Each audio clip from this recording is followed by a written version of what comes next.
let's start the show. For Thursday, January 14th, 2016, welcome to This Is Only a Test, the official podcast of Tested.com.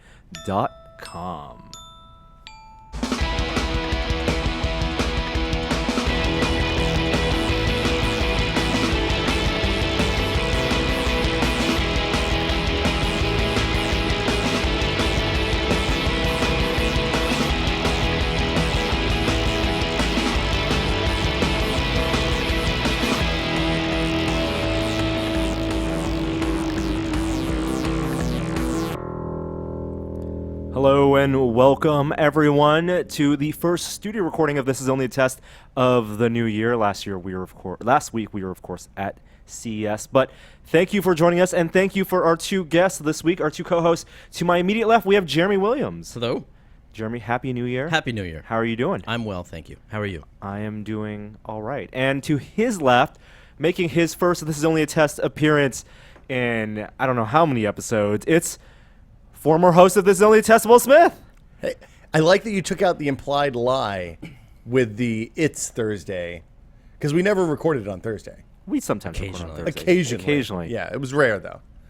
Thanks for having me. Happy New Year, guys. Happy New Year to you too. How have things been? It's been so the big change is that for the first time in about 20 years, I don't have to follow tech news for work. Mm-hmm. I don't have to get up and read blogs and read about a bunch of stuff that I don't care about to get to the three things that I do. And it's really exciting to have that time back. You know, you're saying the blog roll on the right column of WillSmith.com has changed to basically the things you like as opposed to it's gone back to Shack News. No, I don't know if Shack News is still around. It's our Oculus. Shout out to the guys over there. Yep. That's like a daily first stop.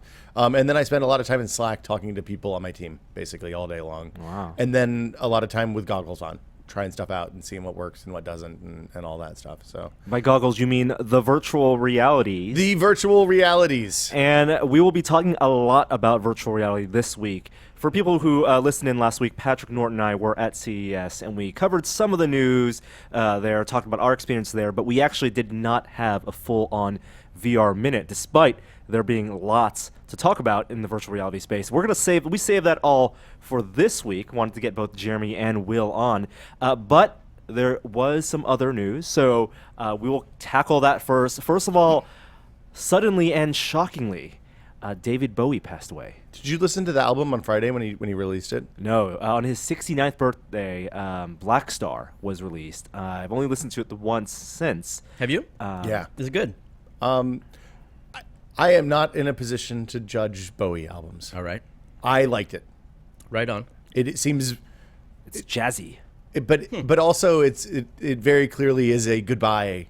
Like that album exists because he knew the end was coming. I think. Well, that much Undeniably. is clear now. But it is interesting if you did listen to the album on that Friday and how your perception of it may have changed in the 3 days since.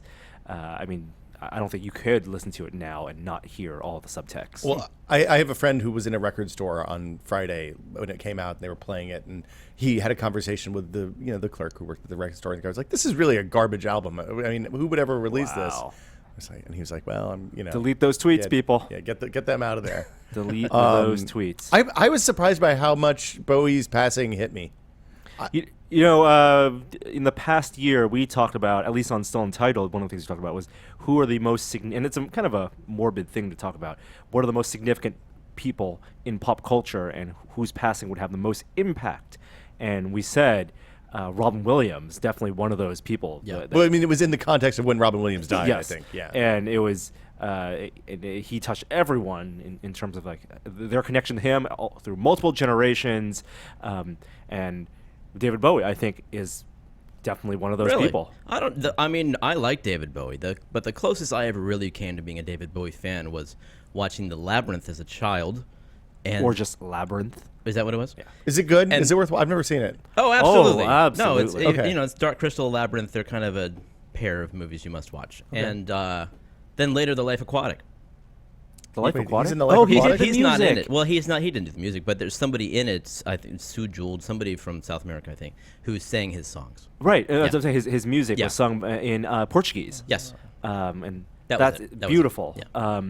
I mean, even if you love, I think, and we talked a little about this on Still Untitled this week, but how he, like Robin Williams, transcends generations because he transformed himself. Certainly did.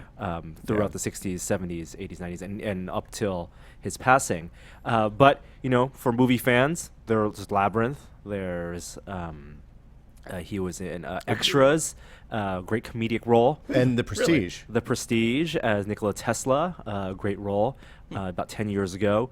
And then for video games fans, a lot of people don't know David Bowie had a video game. It was a 90s FMV thing, wasn't it? It was a late 90s, early 2000s Quantic Dream game. Now, if Quantic Dream sounds familiar, I believe they are the people who also do those PS4, Mark Gage does the PS4 games. Yeah. They did Indigo Prophecy and all that stuff, Yes, right? Indigo Prophecy and Fahrenheit in the UK. And Heavy Rain. Heavy Rain, that's the one. Yeah. One of their first PC games was called Omicron, The Nomad Soul. And it was a adventure shooter fighting game, open world, incredibly ambitious and cinematic, and it opened with a meta story where you as the game player was sucked into the virtual world and had to survive, and the ruler of that virtual world was a digital character modeled after David Bowie. Well, very clearly, yeah, I can see the images. Yes. It's not even, yeah, it's... And he was involved in the design of the game. Iman was in the game. His wife was in the game as well. There were... The thing I remember most about that is you would wander into like the red light districts of the game. It was one of those first like mature games. There were definitely red light districts. You go into a bar and it would queue up, not an FMV, but an in-engine scripted concert where a band where the frontman was clearly David Bowie, but it was a virtual version of him, Yeah. would sing a song that he made specifically for the game. Was he singing like future cyberpunk songs? No, it felt like 90s Bowie songs, but it was a original song. I think it was released on a album he did later, but made for the game. Oh, wow. Scripted, and you can watch it. If you search Omicron, Omikron, and I believe one of the songs is called Survive. It's beautiful, beautiful song, and one of those definitely on the edge of technology experiences. And that's late enough that it was real music. It wasn't like chiptunes with voices over it or anything like that. Totally. Okay. Real music. And Not that chiptunes aren't real music. Sorry. Yeah, dude. Yeah. Yeah. My bad. So just wanted to put that out there for fans of games and Bowie. Did you guys follow CES at all? I know you didn't have to. I paid attention to the VR stuff. My favorite story out of the whole thing was about the U.S. Marshals storming the floor to take over the pirated one wheels. Is That's this right. for real? For real. Not For a real. stunt. No. Wow. I would Did have you see believed it? it. I did not see it. It was in the Sands Expo Hall. So CS, a massive convention, spans not only buildings and convention centers, but one of the convention areas is the Sands Expo, connected to the Venetian, where you have a lot of fitness things. The Acton rocket skates are there, big 3D printing area, and underneath that is like a It's like the Kensha of CES, right. kind of. Yes. And while you think of CES as giant booths and huge, like 50,000 square foot displays, there are also these halls that are more like the marketplace. It's almost like the seedy underbelly of CES, where the Kickstarters live. And that's, I believe, where one of these Chinese companies had their One Wheel ripoff. And the makers of One Wheel had filed a complaint. There was a hearing, and then U.S. Marshals went in and confiscated and raided their booth. Wow. Yeah, It was pretty outstanding. One Wheel, that's the one that Adam owns, right? and loves. It's like a go-kart wheel with a yeah. hub motor. Yeah, it's really neat. It rides more like a snowboard than a really skateboard. Really? big. Yeah. Huh. Yeah, because the wheel's a little bit underinflated, so you can kind of carve Yeah. to turn. It's fun. We rode one. Norm and I both rode one at Maker Faire a couple years ago. Yeah, think. I wasn't completely sold on it, but we were on it for 3 minutes, so it's tough to it's- say. it definitely had the gyro. It's a gyro-based system that keeps one go-kart wheel balanced. Yeah. But from what Adam has said, he loves it because of the large wheel allows him to go over small items. Like you ride the boosted board, and you like the boosted board a lot, Jeremy.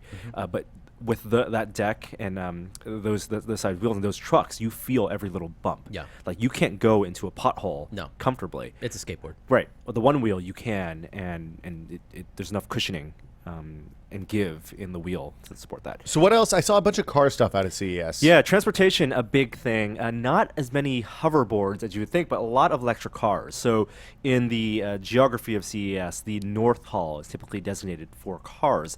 You have this giant Audi booth, Ford is there, and Chevy announced, or revealed at least, they'd been working on this for a while, the Chevy Bolt. Yeah, they announced it maybe a year ago. Yeah, so then they had the first public showing. Bolt with a B, right? That's right. So Chevy, which has had their Volt, popular cars, and it's, I believe, second or third generation now.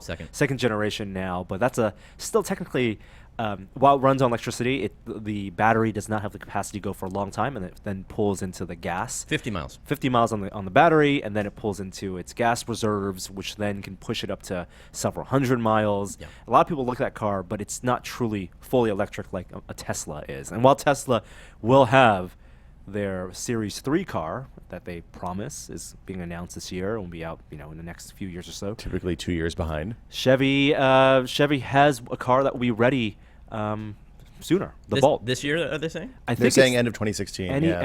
So it'll be in production soon. They gave test rides. I didn't get a test ride, but the details of this car: 200-mile range on the battery, and under $30,000. Basically, what? $30,000. Well, with the tax credit. With the tax credit. Okay, but still, so that's amazing. Like 200 miles is second only to Tesla. Their goal was to get the average. So there's a big Wired write-up about it that came with the unveiling at CES, and they basically said, look, we wanted to sell a car under the average price of a new car in America, which is $33,000. Yeah. And they took the stuff that they learned with the Volt and the lessons learned. And the Wired story is worth reading because it's really interesting because it explains how a giant old company like GM revs up basically an entirely new infrastructure because they're not able to draft off of anything that they've done with gas cars to build the Volt and then this Bolt. It looked really interesting. I'm super interested to go for a ride in it. I like the aesthetic of the Volt. The Bolt actually reminds me a lot more of the Panda car, the BMW i3. I think it looks more like a Fit than anything. Like it's not a cool looking car. Not a super cool looking car. And the Volt isn't really a very cool looking car either, but they improved it for the second revision. That's right. The one thing I was interested, the 200-mile range is really interesting because there was a lot.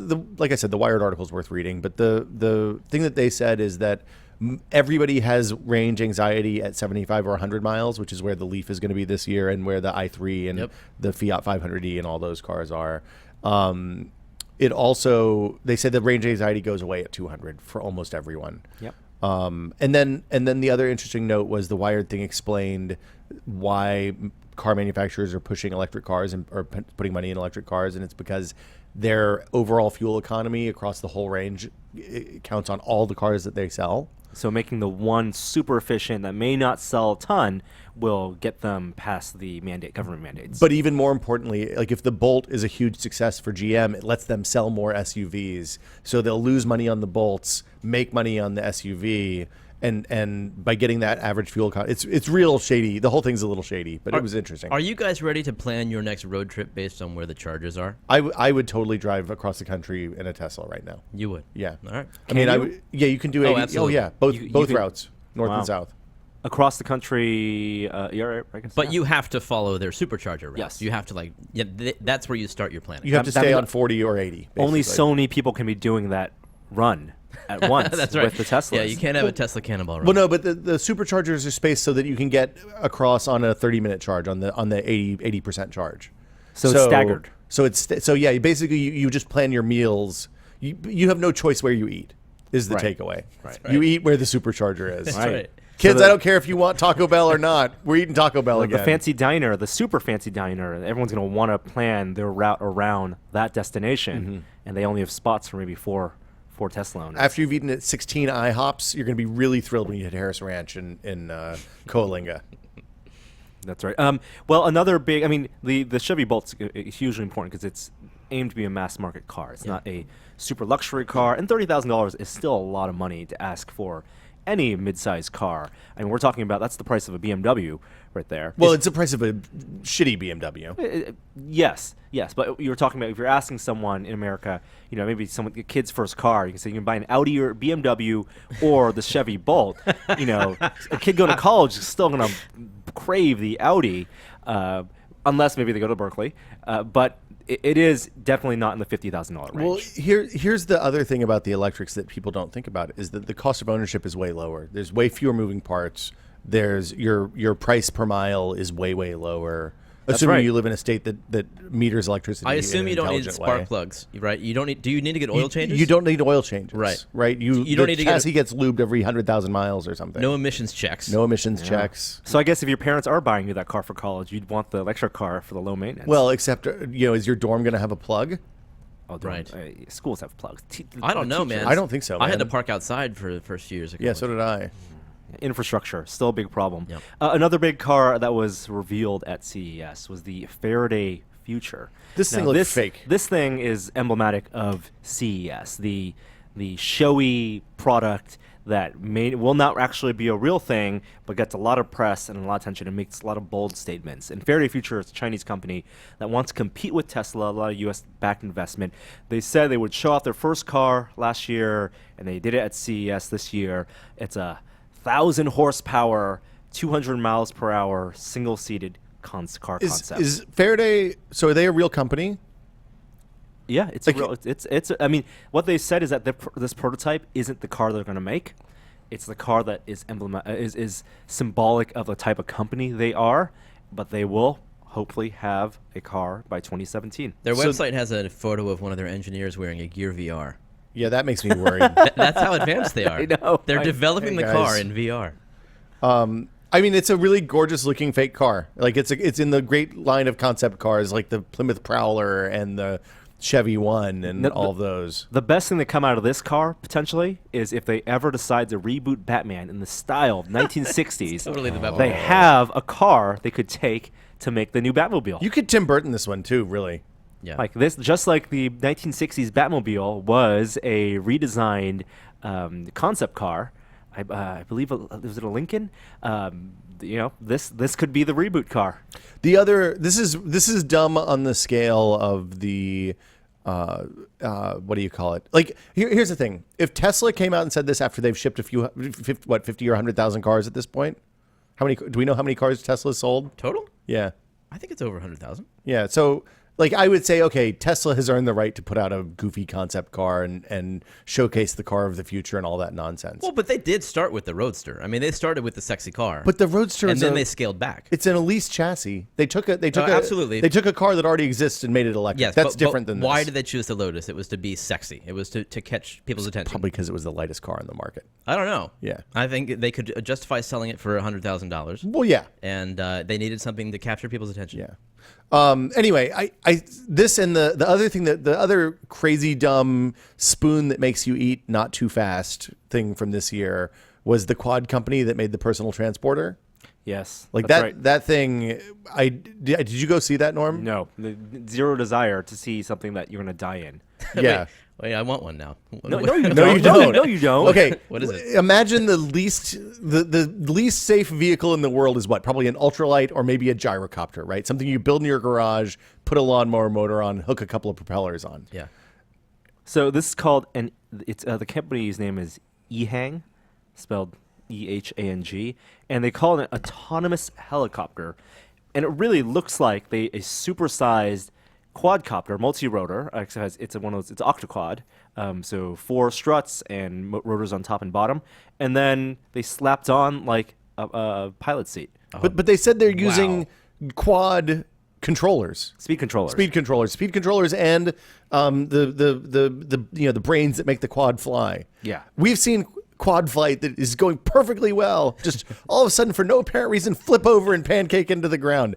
No one should ever get on that until the software and the hardware on those things is infinitely better than it is right now, and it weighs like 400 pounds or something without a person in it. It's incredibly big. Right. It's really dangerous. So Looks awesome.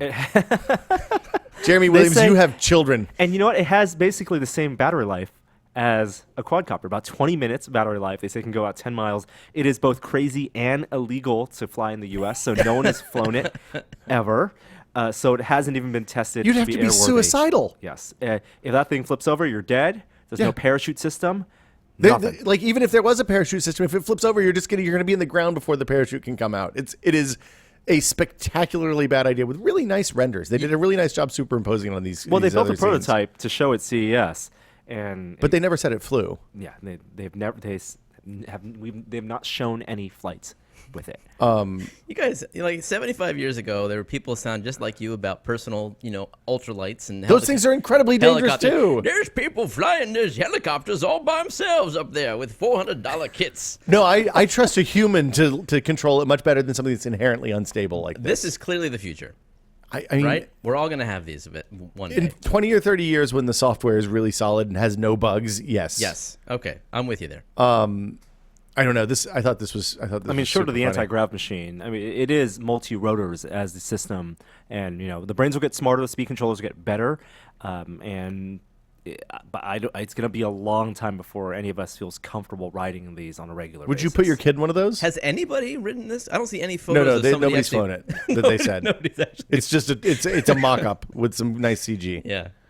Did you guys see the Canadian hoverboard guy that did the same thing with an octo that he stands on? No. On top of the lake. He flies on top of the lake. Yes. Yeah. And that's more like a hovercraft style, low altitude. And it worked. There's video of it. It's clearly a toy for noodling with, not a serious thing you'd spend millions of dollars bringing to CES. Yeah. So there are definitely some trends. Again, we're going to save the VR talk for the second half of the show. But drones, a industry that we're all interested in. A lot of drones at CES, a lot of quadcopters, a lot of things that look like ripoffs of DJI. One of the more interesting drone companies is Unique. That's YUNEEC, and they had a hex rotor called the Unique Typhoon H that was shown at the Intel keynote. And this is the one where they had the tracking balls on that uses Intel's RealSense cameras to then do some type of avoidance. But that's a modification of the drone, and you need lots of cameras and control to actually get it to work. The demo was cool, but the actual Hex itself is actually pretty neat as a DJI Inspire 1 competitor. So it has a 360-degree camera gimbal on the bottom, and unlike the Inspire, which can only spin around for about 720 degrees before it has to go the other way, this one can do continuous 360 degrees, which is nice. It has the landing struts that transform and move up, so you don't have that obscure field of view. It's a little lighter and not as sturdy as Inspire, but it does have 6 rotors, and the biggest thing is that the price is only $1,800, so about $1,000 cheaper than Inspire. Can you lift a Red and all the stuff that an Inspire can You lift? cannot do an interchangeable system on that. Okay. Yeah, and the Inspire can do a micro four thirds camera, which is another like $2,000 accessory for it. But lots of quads there. Are the quads still off on that weird side booth, or have they gotten moved someplace more prominent? They're in the South Hall now. So ground floor South Hall, next to the VR area, is where all the PC companies used to be. There's a VR area now? A big VR area. Mostly when I say VR area, it means the giant Oculus booth at CES. But lots of people selling tiny quads. Not a lot of people talking about the FAA because CES is an international exhibition, so a lot of people, they just didn't care. I mean, if you ask them about it, sure, they'll say you got to register, but they just want to sell you the product and get buyers distributing overseas. What's the penalty if you get caught not registering? Has that been established yet? They listed a range of penalties, and the press release said up to, I think it would leave several $100,000. That's on the very extreme end. They haven't been clear. No one's done it yet because it's not being enforced until February. Okay. So I'm sure when that happens.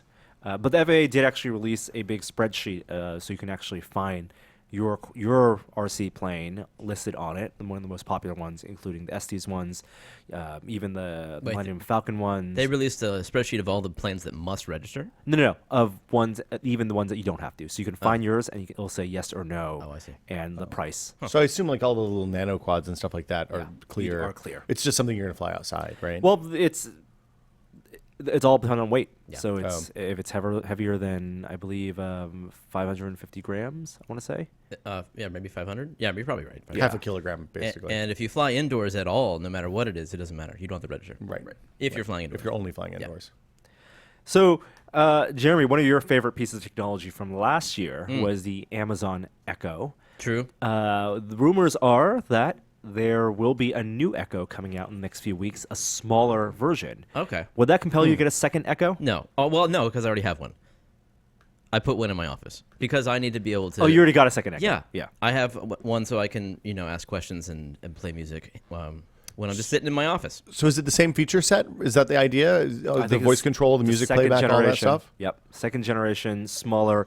And maybe the only thing that might change is the microphone array. Oh, really? Interesting. Great. Keep improving because it does make mistakes from time to time. Yeah. I still love the Echo. It's getting new service. I get that email every week. Like, here's another thing you can do with it. Here's another thing you can do with it. Yep. You don't do all the things, but it really is the type of product that I wish other companies Did would be making. Did you have it read you A Christmas Carol? No. Read by Tim Curry? Really? Yeah, they gave that for free from Audible to Amazon, but only until like the first week of January. The Audible stuff is pretty compelling. Like that's a reason to put it in my office or in the bedroom. Yeah. Well, it'll also read you ebooks now that don't have Audible versions, and they'll just use the speech to text, or speech to voice, or text to voice system that they use for Wikipedia entries. Oh, Oh, is that not the interesting. standard Alexa voice? I don't know. It might be the standard Alexa voice, but it's not a real person reading. I it. wouldn't want to hear a book that way. Yeah, no, you used to be able to do that with the Kindle, and it was bad. Exactly. You can't do it anymore? None of the Kindles have speakers anymore. It used to be a hardware Kindle feature, not a software Kindle feature. When we were at CES, the thing that sucks most. Hold on, sorry, one more thing about the Echo, Norm. It's portable. Is that the idea? Is that it has a battery and stuff? I don't know. Because the story said portable, but I can't, like, if you move the existing one, then the audio recognition stuff just stops working, basically, in my experience. Like, even if you put something around the existing Echo, it just, you have to recalibrate it, and that means answering 25 questions or repeating 25 phrases again. Haven't If you start having accuracy drop, rerun the calibration thing. Anyway, sorry. I can't imagine they'd make it portable. That seems really silly. Yeah. It seems like it has to be I plugged mean, in. if you make it portable, at that point, you're doing what Google wants to do with it. I mean, the reason Google doesn't have an Echo competitor is because they just want you to talk to your phone. Yeah. Like, your phone is the portable Echo. And that's why Google wants the passive, just like Siri, and Apple on Siri's side, has passive listening on the iPhone 6, which is a big feature they're advertising on their commercials now. Google just wants you to use OK Google, as opposed to selling you a separate device. I wish Amazon and Apple would make up. Me too. Or Google and Apple, either one. Yes, I would like them all to get along again, please. If I could play my Apple Music through Echo, I'd be in heaven.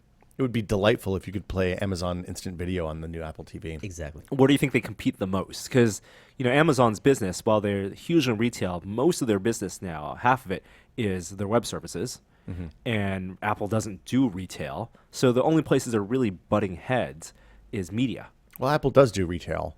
I mean, they do their products, yes, but that's it. That's it. I think it's got to be media is the big fight. I mean, I don't think when Apple launched iBooks, Amazon took that as a vital affront, right? And while books is probably a small part of Amazon's business at this point, they didn't want competition in that space that's real. Well, books is a small part of Apple's business, absolutely. Well, right. Probably even smaller. And what it's in terms of market share, media, Apple is playing the catch-up game for streaming services, getting that however many subscribers, 10 million, I think, hundreds of millions of dollars a month of subscribers that Netflix and Hulu and Amazon get with Prime, or however they do that in their accounting.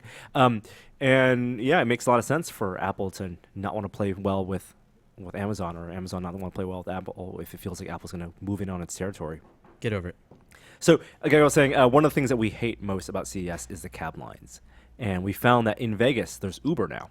Wait, what? There's Uber in Vegas. How'd that work? It doesn't work exactly as you expect it. So if you say, pick me up at Caesar's Palace, the Ubers cannot actually get in the taxi line because infrastructure is such that the taxis have special lanes in the hotels. So you have to get picked up at like a secondary designated area, which is usually where like the tour buses come in. Huh. And that means you avoid all the lines, right? you do avoid the lines, but it's not exactly. It's like usually you have to walk an extra half mile or something. And then also Ubers can't just pick you off and drop you off the side of the street. You need to put an address in. But anyway, it ended up being one of the most convenient things and awesome things about this year's CES. The Ubers being so much cheaper than the cabs, so much faster. They're so cheaper much than the cabs. So much cheaper. Uber Again, X's, right? Uber X's. Yeah. It's all still subsidized by Uber. They're hemorrhaging money. Were they surge pricing at all? There was like in the mornings where you would expect even Like most when traffic. people were on the way there? Yeah, just like 1.6 was the highest. I Oh, got so in it the wasn't surge any like pricing. New Year's Eve 9.0. It was not. It was not or 10x anything like surge that. pricing. Okay. Yeah, still much cheaper than the cab. But Uber in San Francisco has been doing so well that the yellow cab in San Francisco has filed for Chapter 11 bankruptcy. That's true. So, okay, we've all lived in San Francisco for a long time. Getting a cab in San Francisco, I've lived in several major cities over the years.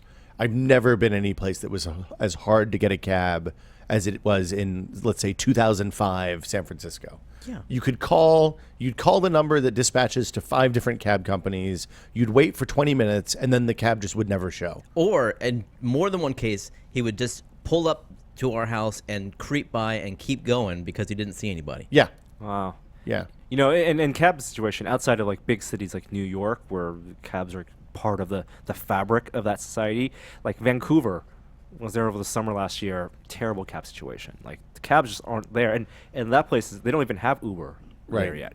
So So they have public transit that works though in Yes. Vancouver, right? Yeah. and we have public transit that kind of works. So what are you saying? People they didn't want to look, use the cabs? I'm saying Uber exists because the cab service in San Francisco sucks. Yeah. Well, let's be clear. Uber exists because some rich kids wanted to start a company and also get a black car service on. to their parties.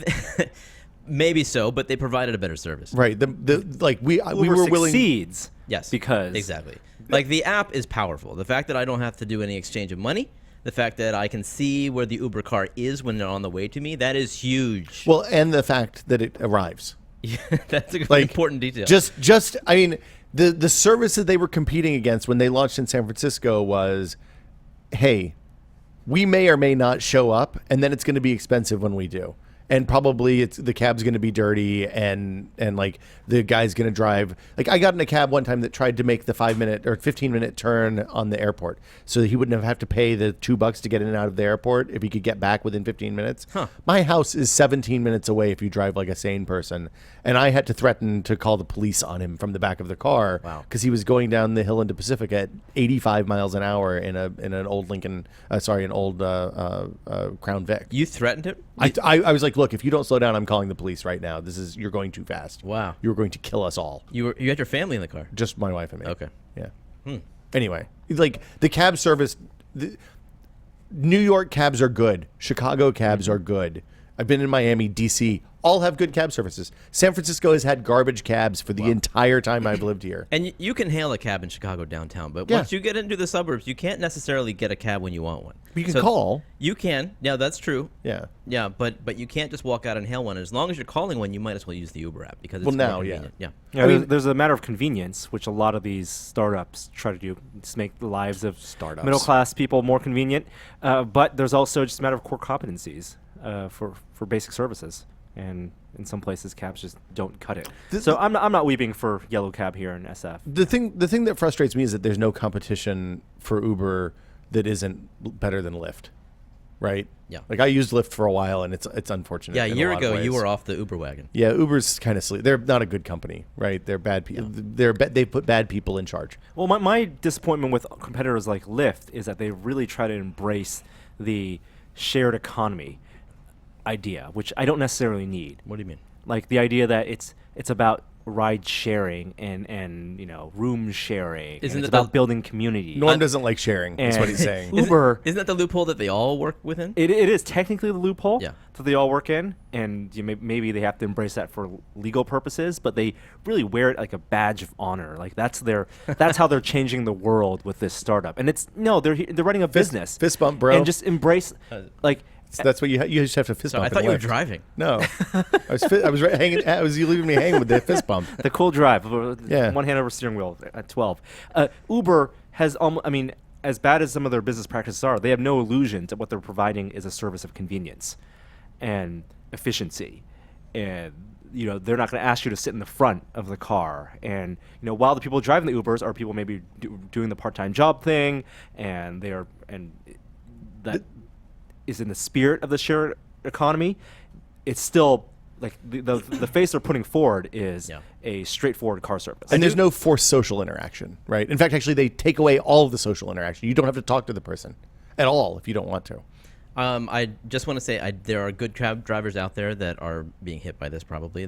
Now, yellow cab's not going away anytime soon, but this is not good news for the company, and I feel bad for the people that had to pay to get certified and invest in the cab. Because that's a whole other broken system, the whole medallion system.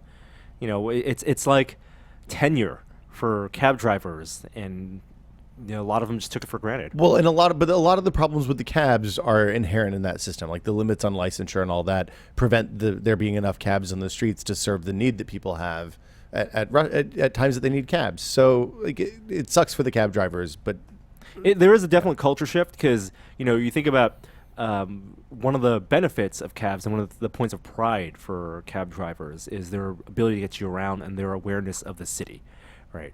And because of that, and because that was one of the hallmarks of the cab service, traditional cab service, maybe the cab system felt like it didn't need to implement GPS, right? And that's something that was natively built into modern services like Uber and Lyft, which is allowed anyone to have the same type of almost same amount of efficiency as someone who's been driving around the city for 2 decades.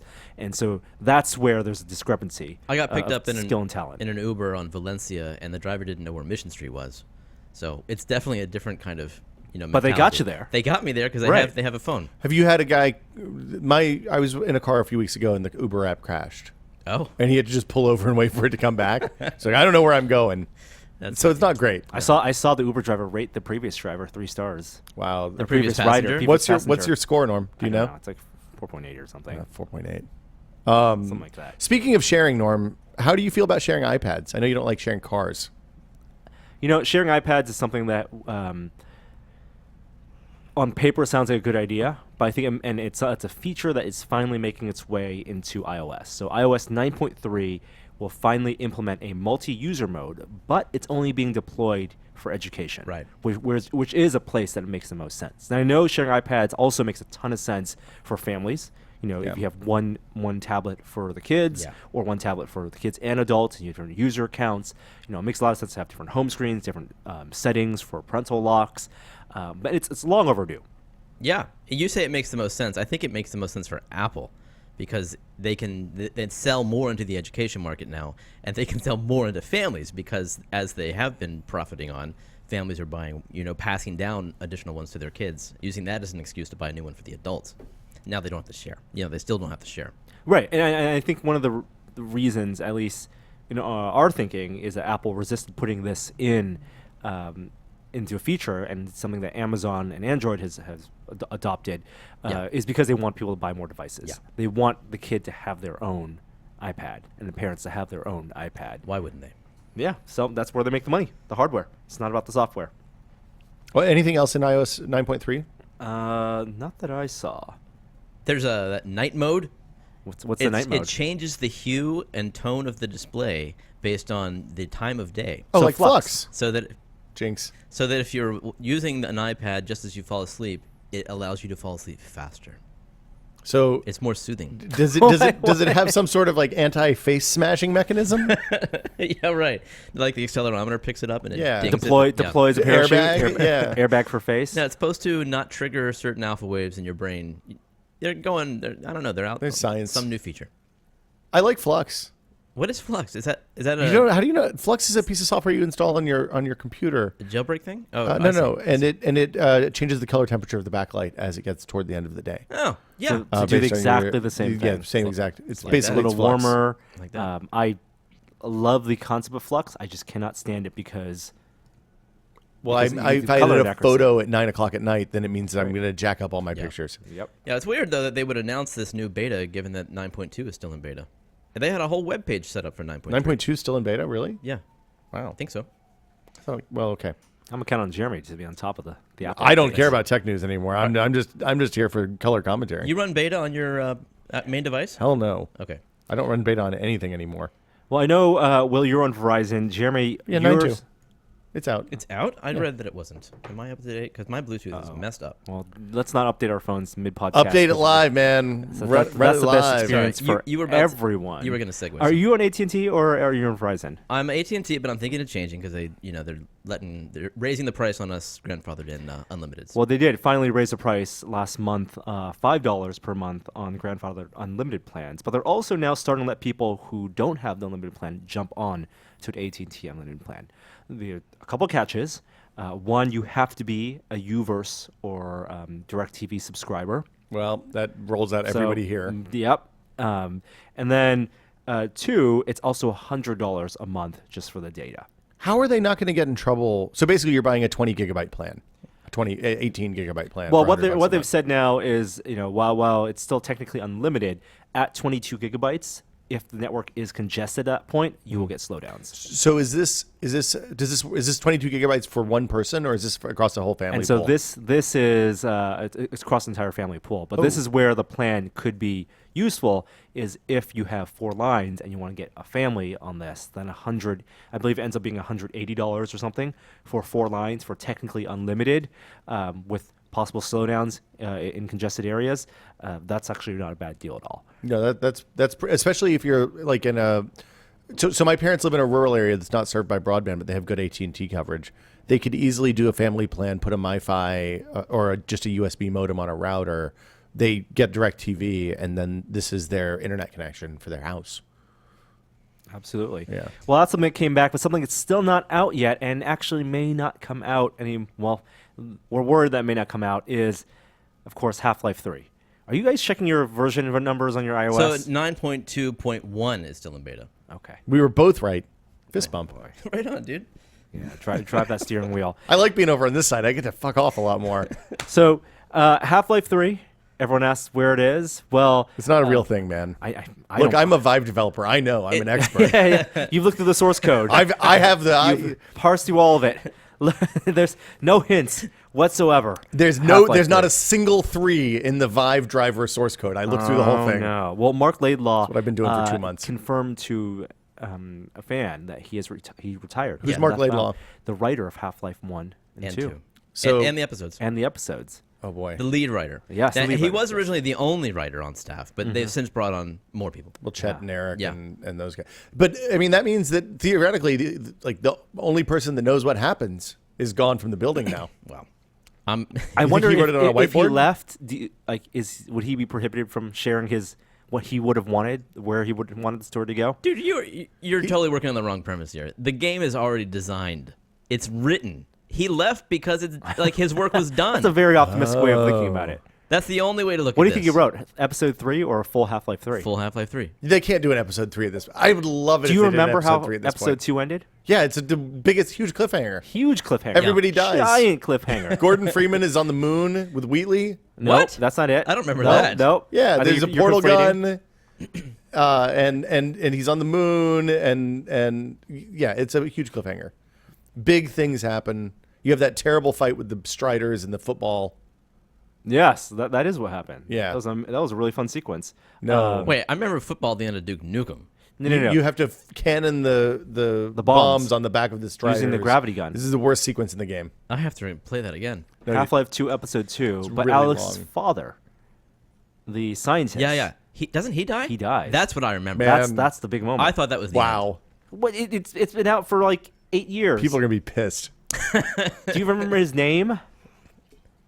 No. Bob Alex. No, Dr. Vance. Vance. is Alex- his last. I think this is the year we will see Half-Life 3. That's my prediction. You think for that's the secret Vive 2016. launch? Oculus has 100 games. Vive only has 1, but it's Half-Life 3, so it doesn't matter. Done.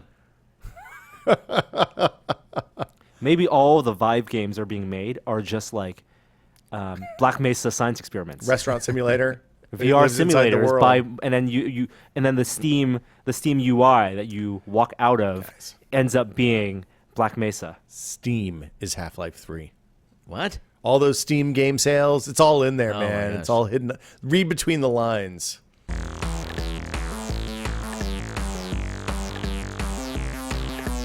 All right, one more piece of news. Psychonauts 2. Did you guys back it? Yes. $50. I didn't. $50. So the Psychonauts has the really interesting crowdfunding mechanism where you could invest in the Dude, company. it's not the that success interesting. of the company. Fig.co. Yeah, that's right. As we discussed, you really, it's not a money-making venture. It's an interesting way to, maybe make your money back if the game does well. But The illusion of equity. yeah, if you're really like looking for a way to make money, look elsewhere. That's not my opinion. I supported the game though. I think. Did you invest or did you back? No, I didn't invest. No, So I backed. the rules on investment are that you have to what? Do you have to still be an accredited investor according to No. the SEC and have $1 million in the bank? No, Oh, so you No. just put $1,000 in and you're good. I think it was a minimum of $1,000. I think so. I mean, look, No, I mean to get To that get- accredited, that is still in place for legitimate investment. Yeah. Through FigCo, it's oh, okay. the type of quote unquote return you can get and equity you can get. You only need to do $1,000. I mean, here's the thing. I think that isn't in place to make money. That's in place for people who, aren't Notch and don't have billions of dollars of Microsoft money to throw at something, but want something to exist that wouldn't exist otherwise, and want to put more money in and maybe get some of that money back if it works out, right? I mean, that's the takeaway. I mean, basically the Totally, dude. I mean, Yeah. I'm all for actual investment and owning equity in crowdfunding. oh, interesting. That's super cool. I mean, everyone who doesn't know about Kickstarter, and I tell them that I had a Kickstarter, they all assume that my backers had equity in my company. All Are you of them. talking about everyone? You mean your family? Meaning really just like There like, are people, Why would people give you money if they don't get equity? Right. Is the question. No, yeah. anybody, the olds, they maybe don't go to Kickstarter and subscribe to Kickstarter feeds. But so I'm all for this idea. I just expected it to have a slightly larger potential return. What were the last couple things you backed on Kickstarter, and what were the last couple things you received from your backing on Kickstarter? Good God, I have to check. I backed Burgle Brothers. I got Burgle Brothers at the end of the year, which is a great board game. I'm opening the app now. Do you mostly do backings for digital things or tangible objects? It's almost always games at this point. Games Really? and music stuff. Oh, that's cool. I don't know. I guess the last one that I backed was Mr. Science Theater, and I almost didn't back that because they didn't need the money. But then it became a good deal because they got so much money, and you could back and get all the episodes.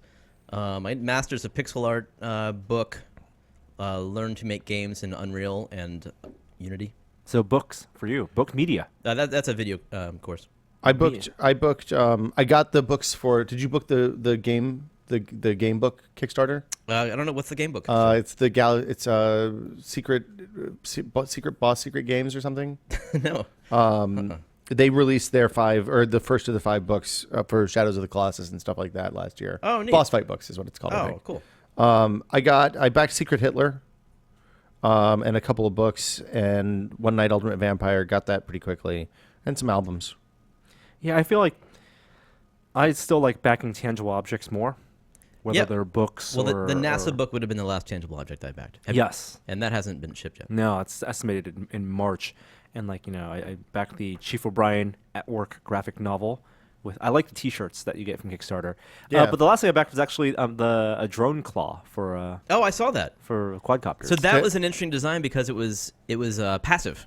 yes, It didn't require anything to close the claw. no, just gravity. Yeah. The mechanism was Very just cool design. Gravity, and you can it's like you could use your quad to fly and do like the Toy Story claw game. Exactly, the yeah. amusement park. So you could bring that cup of coffee that we tried to bring with the first parrot drone in the old basement. It would probably still spill. Okay. It also depends on the Lifting. yeah, the capacity of your quad. But if you combine that with like an FPV goggle, Facing could be down. pretty cool. Yeah. right? I'm in.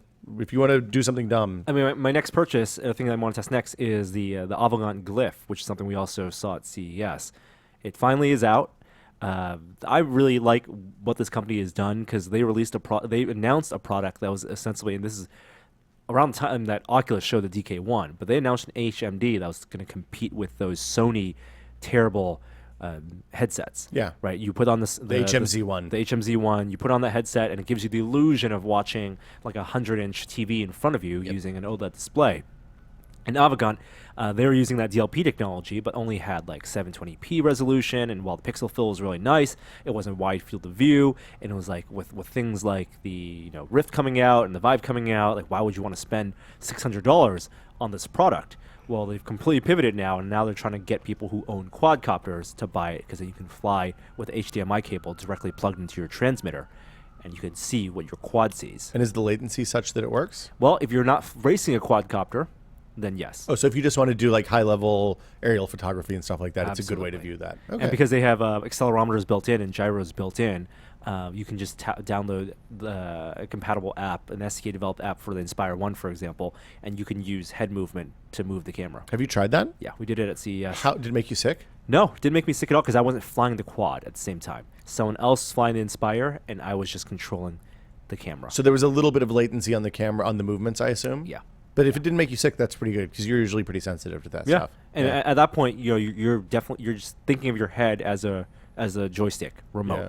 for the camera. Now, do you think that using that as the joystick remote for the camera would make it hard to kind of take steady? Because one of the things I'm doing a lot of video capture of VR scenes now, just for work that we're doing. And it's really hard to use your head as the camera. I find myself just taking the goggles off and holding them like I would hold a smart. camera Yeah. to get a steady shot rather than... You're not going to get a smooth pan like across 180 degrees, but allows you to pinpoint looking at something immediately. So if you want to take photos, it's great. Yeah. Okay. So and holding your head still, no problem. And I find it much easier than using two sticks just to move the camera up and down to get exactly where I Yeah. am. Yeah, no roll, of course, just yaw and pitch. But so that's cool, and I think it's time for us to do a quick ad read. This week's episode of This Is Only a Test is sponsored by Squarespace. Squarespace is a service, of course, we talked about before. They let you build quick and easy websites because building a website can be tough even if you do know your way around coding. And creating something that looks good and works well is a time-consuming affair. Whether it's for a business site, a portfolio, a restaurant, or whatever else in this day and age, you probably need a website anyway. Well, lucky for us, Squarespace makes it easy to build beautiful websites without breaking a sweat. They provide simple, powerful website building tools that make your websites look professionally designed, regardless of skill level. And again, no coding required. I like that. Not only do they provide you with intuitive and easy to create tools to build your website, they also have state-of-the-art technology powering your site to ensure security and stability. And you can trust in Squarespace for your website's needs when millions of people and some of the most respected brands in the world use them too. We talked about Squarespace a couple of weeks ago and how difficult it was to build my first website using GeoCities and Microsoft FrontPage, and no one has found that GeoCities site yet, so the hunt is still on. If you find it, you get a tested no prize, and my embarrassment. So if you decide to sign up with Squarespace, please use the offer code TEST that supports us and also gets you 10% off your first purchase. Thank Squarespace and their support for This Is Only a Test. Squarespace. You should.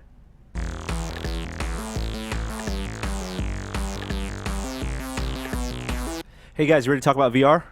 Yeah, is that the Battlefield page that you made on GeoCities? And Nope. Okay. No, you can try looking. Didn't you say the name of it? I did. What's- They have to what's- dig about the past episode. It yeah. was No one's going to listen to a 2-hour podcast, man.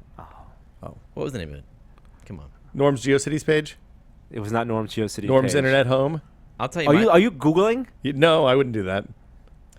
I want that sweet sticker. My first website was called the PC Demo Fan Club. Ooh. Now, so a lot of people who maybe don't know your interests, when they hear that, you're not talking about demo games like shareware. No, I'm talking about the demo scene, man. Demo Scene, man. Underground. Ooh, you made a documentary about this. Two of them. Two documentaries Yep. about Did you kickstart low-level them? coding. Oh, nope. We sold them. We put them on the DVD. Sold the DVD. Oh, nice. The Mind Candy DVD. Is that still available? Your website? The PC Demo Fan Club? Do you think- No, but it is on archive.org. Oh. Yeah, and you can watch the documentaries on YouTube. I upgraded them to HD. Whoa. 720? No, I think 1080. I re-rendered them. I reformatted them in order to celebrate Blu-ray release. Did you shoot it in Mind Candy HD? 3. No. Mini No. DV. I mean, the fact that I did mini DV at the time was high tech. No, these hated are mini these are DV. early. Mini DV definitely better than cassette tapes, but the fact that you still had to roll it real time Yeah. to No, it's no. digitize it was so slow. Well, 1-to-1. Yeah. I eventually got a camera that could do 2-to-1 Really? I didn't Yeah. know anything could do that. Yeah. Wow. It That's cool. was expensive. Bless those SD cards. Well, Yeah. have you listened VR Minute. Have you listened to the VR Minute since you've been on the podcast? I have not listened to very many podcasts since I've been in the podcast because I don't spend that much time in the car these days. Wow. Well, I know. you're in for a surprise. Is there it's new time music? for The VR Minute. Virtual reality this week. I missed the but still there. it's really It's- good. it's still there. Hold That's on, super hold on, good. hold on. Play it again. Here's another one. I like this. This is very John Carpenter. Virtual reality this week. Oh yeah. Like this should just loop in the background the whole time we talk. That's funny. This has an 80s vibe I never picked up on. This actually reminds me of Mario Kart. Yeah? Like it should be like a SNES loading Mario Kart? screen for like Mario Kart 8. It goes Mario Kart 8. That's You right, hear, yeah, like, with the dun, echo? dun, dun, Yeah, dun, that's dun, right. Right? It's funny. Yeah. So did anything happen in VR? You got double intro this week because it's going to be a doubly packed edition of the VR Minute for this week's episode of This Is Only a Test. Well, while we were at CES, Oculus announced pre-orders and then had their pre-orders. I described that as the biggest news that came out of CES. I saw that tweet. That was funny. That's what I do now. I'm just a funny guy on the Twitters. Oculus, well, they had a big booth at CES, and we're giving a lot of demos on Gear VR and the Consumer Rift. It wasn't a place for them to make a ton of announcements. They didn't have a big press conference. CES typically in the past 3 years, has been Oculus's domain. It was the first place we saw the DK1, had our meetings, and they had every year they would have, I think they did a positional tracking demo at CES 1 year.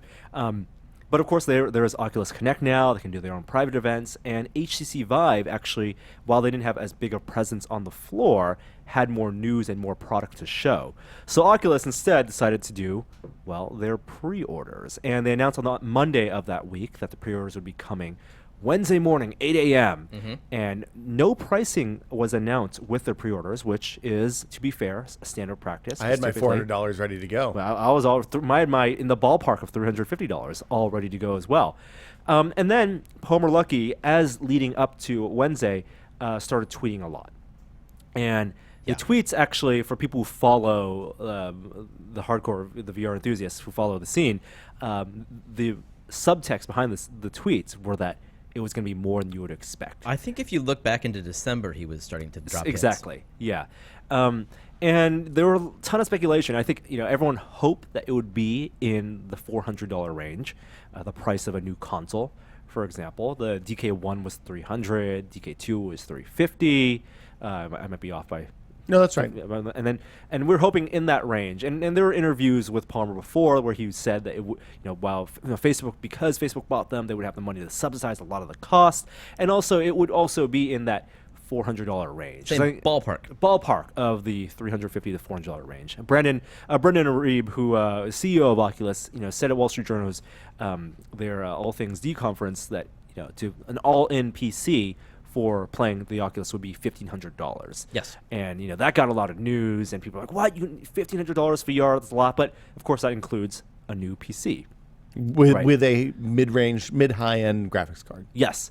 And the day before the pre-orders went live, Tuesday, the final goodwill thing, press on his barrage was that Palmer also announced, and Oculus announced, that every Kickstarter backer that backed the DK1 at the hardware level, which I believe was $275 at minimum, or up to was it just $275? $275. There were 100 of those for the maker kits, Right. And then it was $300 beyond that. And I don't 300 think they ever beyond sent that. the maker kits. No, they just sent everyone them got it completed right. hardware. Yeah. Right. So at the low level, those first 100 people who backed, and up to 7,000 people who backed the Kickstarter would get a Consumer Rift. Wow. I know that was a big deal. I woke up, I read that on my phone, and I said, my eyes are blurry. I must have misread that. No way are they doing that. I honestly did not. I thought 100% I misread that. I went and took my shower. I went back and I read it again. I couldn't believe that. It was really cool. Did you get the email to fulfill from Kickstarter? Yeah. So it turns out that if you fill the order in which you sent that email back to Kickstarter is your place in line for getting the consumer Rift. Dude. Well, we're getting the consumer Rift, right? What? Well, we're getting that consumer Rift, right? I ordered one on Wednesday morning, Norm. Well, but like the Kickstarter backing. It's in the bit bucket someplace because it went to my tested email. No. You're kidding me. No, I'm not. I thought you backed the Rift. You backed the Rift. You guys, you losers. Well, anyway. No. You ordered one, right? Of course I ordered one. Okay. I was going to wait on this. So come Wednesday morning, the servers were overloaded. We were at 8 a.m. You know, in the post-CES haze, Pepcom haze, pressing F5, refreshing the page, and there it goes, $600. Yep. So $600 is a lot higher than everyone. I think, including me. I mean, I think we were all. I was expecting $550 at most. Based on what? Based on what Palmer had been hinting at? All the hints about it being as cheap as possible? So if you look back, the hint about the ballpark of $350 came after the All Things D talk with Brendan. I assumed, knowing what I know about the difference in hardware between the single panel DK2 design and then the new hardware is 2 screens. Yeah. There's a lot more stuff going on. They're building custom screens instead of using off-the-shelf phone parts. I assumed that if they were going to get to $350 in the ballpark of $350, Facebook was going to subsidize some. And then we started hearing rumors late last year, about supply problems on the consumer Rift, and then I started thinking, oh, this isn't going to be. Facebook's not going to subsidize this if they're not making all of them that they can fill demand for. Yeah, I think there was a lot of misconception in the community that based on the statements, and Palmer said as much in 2 Reddit AMAs following the pre-orders, one, that it was going to be in that ballpark 350. Now, in the context of that, he misspoke. He was saying relative to the price of a $1,500 PC. That's bullshit. That's his total cover story for. Yes, absolutely. They shouldn't have given a price until they were sure what the price was. And he's not going to. And as was pointed out to a billionaire, 600 is in the same ballpark as 350. Well, that's right. I guess so. Relative to the $1,000 you would spend on a PC, it's not an excuse. But I think there was also a lot of assumption that Facebook would actually cover the cost, that they would Rich be Uncle Facebook. a hardware loss, like for consoles, where in the old days of consoles, PlayStations and Xboxes were sold definitely at a loss because they would make their money on the licenses for the games, $60 games. It really sounds like now what they've said since is that they're not making money on the hardware, and that leads me to believe that they're just selling it at cost, plus their packaging fees, all the amortization of the research. What also took a lot of people back was that while it's $600 in the U.S. plus tax and shipping, which really pushes it closer to $700, especially if you're in California, overseas, Australia, England, all those taxes pushed it up, and with the conversion rates, pushed it up to closer to $1,000. And for those fans, they were not happy at all. And that's a lot that Oculus can't do there, because it's just what those tariffs are and what those fees are. Now, I think that a lot of people assume also that because there was the DK1 and because there was the DK2 at $300 and $350, that the consumer Rift was going to be the quote-unquote mainstream product, and you can't sell a mainstream product. It's going to make or break VR at its launch. And $600 means that developers who have invested years of their time building content are going to get screwed over because, at least the ones not backed and supported by Oculus and funded in some way by Oculus, because the market, the user base just isn't going to be there, and they're killing the business before the chicken and egg business, killing the eggs with the chicken, and it really isn't the case. This first year, VR is going to be high end. Consumer VR, desktop VR is still going to be a enthusiast high end I mean, product. Given the complexity of the hardware and the volume of hardware that they're likely to ship in this first year, people who I talk to in the industry aren't surprised by this, right? Yeah. Everybody's assuming that this is going to mimic the early rollout of 3D accelerators on PC, right? Where 3DFX shipped the Voodoo 1 card. There were literally like 3 games you could play with that for the first 6 months. And everybody who bought a Voodoo card, it's probably 50 or 100,000 people at that time, played all of those games. And those people either got money from 3DFX or everybody bought the game. Everybody played GL Quake when it came out because that was the thing you did if you had an accelerator that could run GL Quake. And to use that analogy, the integrated graphics side of it, the low-end side, the mass market side, really is on the Gear VR side. The $100 headset that goes with a phone, a Samsung phone that tens of millions of people already have. 60, 70 million of those on the market right Good now. point. You know, the price is not insane. It's what I would have hoped for had there not been all of the other allusions to a lower price point. I think the only misstep was all of the talk of same ballpark as the first developer kits. No. Given how expensive it was to make this hardware, I believe that they are selling it at cost. And if it was a regular consumer product, it would be over $1,000. And just to be clear, when you say it cost, I think you mean it cost for the headset. A lot of people were upset because they went in and showed all the accoutrement that come with it, the case, the Xbox One controller and the wireless dongle and all the stuff that I already have an Xbox One controller and a wireless dongle. I don't need either of those things. I mean, believe him or not, but Palmer has said publicly that cost them almost nothing to include. I assume Microsoft is giving them that hardware, Right. Or and like all they $10. have to do is ship it. Yeah. Right. And so, one way you can think of it is the relationship they've built with Microsoft and whatever deal Facebook made with Microsoft to include that controller at $10 or $15 is the subsidy, in the sense that you could sell the Xbox One controller for $50 or $60 if you wanted to, and have that be in the net make your Oculus cheaper. I just think, I think early on, so my big concern with a price this high is that this is going to have a phone style life cycle, so that they're going to do annual updates on this device, Which they have said as much. Well, no, he said it was going to be between a console and a phone, Which is 2 years. I assume it's 2 years. Yeah. Or the in between could be that they tack on hardware in between. So he's talked about facial recognition add-ons and stuff like that. It's entirely possible that you could graft that onto the version 1 Rift. There'll be a huge aftermarket though. For selling these, if you do want to upgrade. I mean, and it's just like the phone, Yeah, huge exactly. Having last year's phone for the majority of people is totally great and fine, and as long as there's feature parity between it, and the things that improve are maybe just the experiential things, resolution, optics, and stuff like that, and then that's fine as long as you can play the same games on both devices or run the same software. I think because the vast majority of people and even the VR fans haven't actually used the consumer Rift, and a lot of people have the DK1 and DK2, they don't realize, and maybe even a lot of people, 7,000 people, have the HTC Vive. They don't realize what type of custom hardware is going into making the Rift. And ergonomically, it is not a lens and display with a band that you wear on like a ski mask.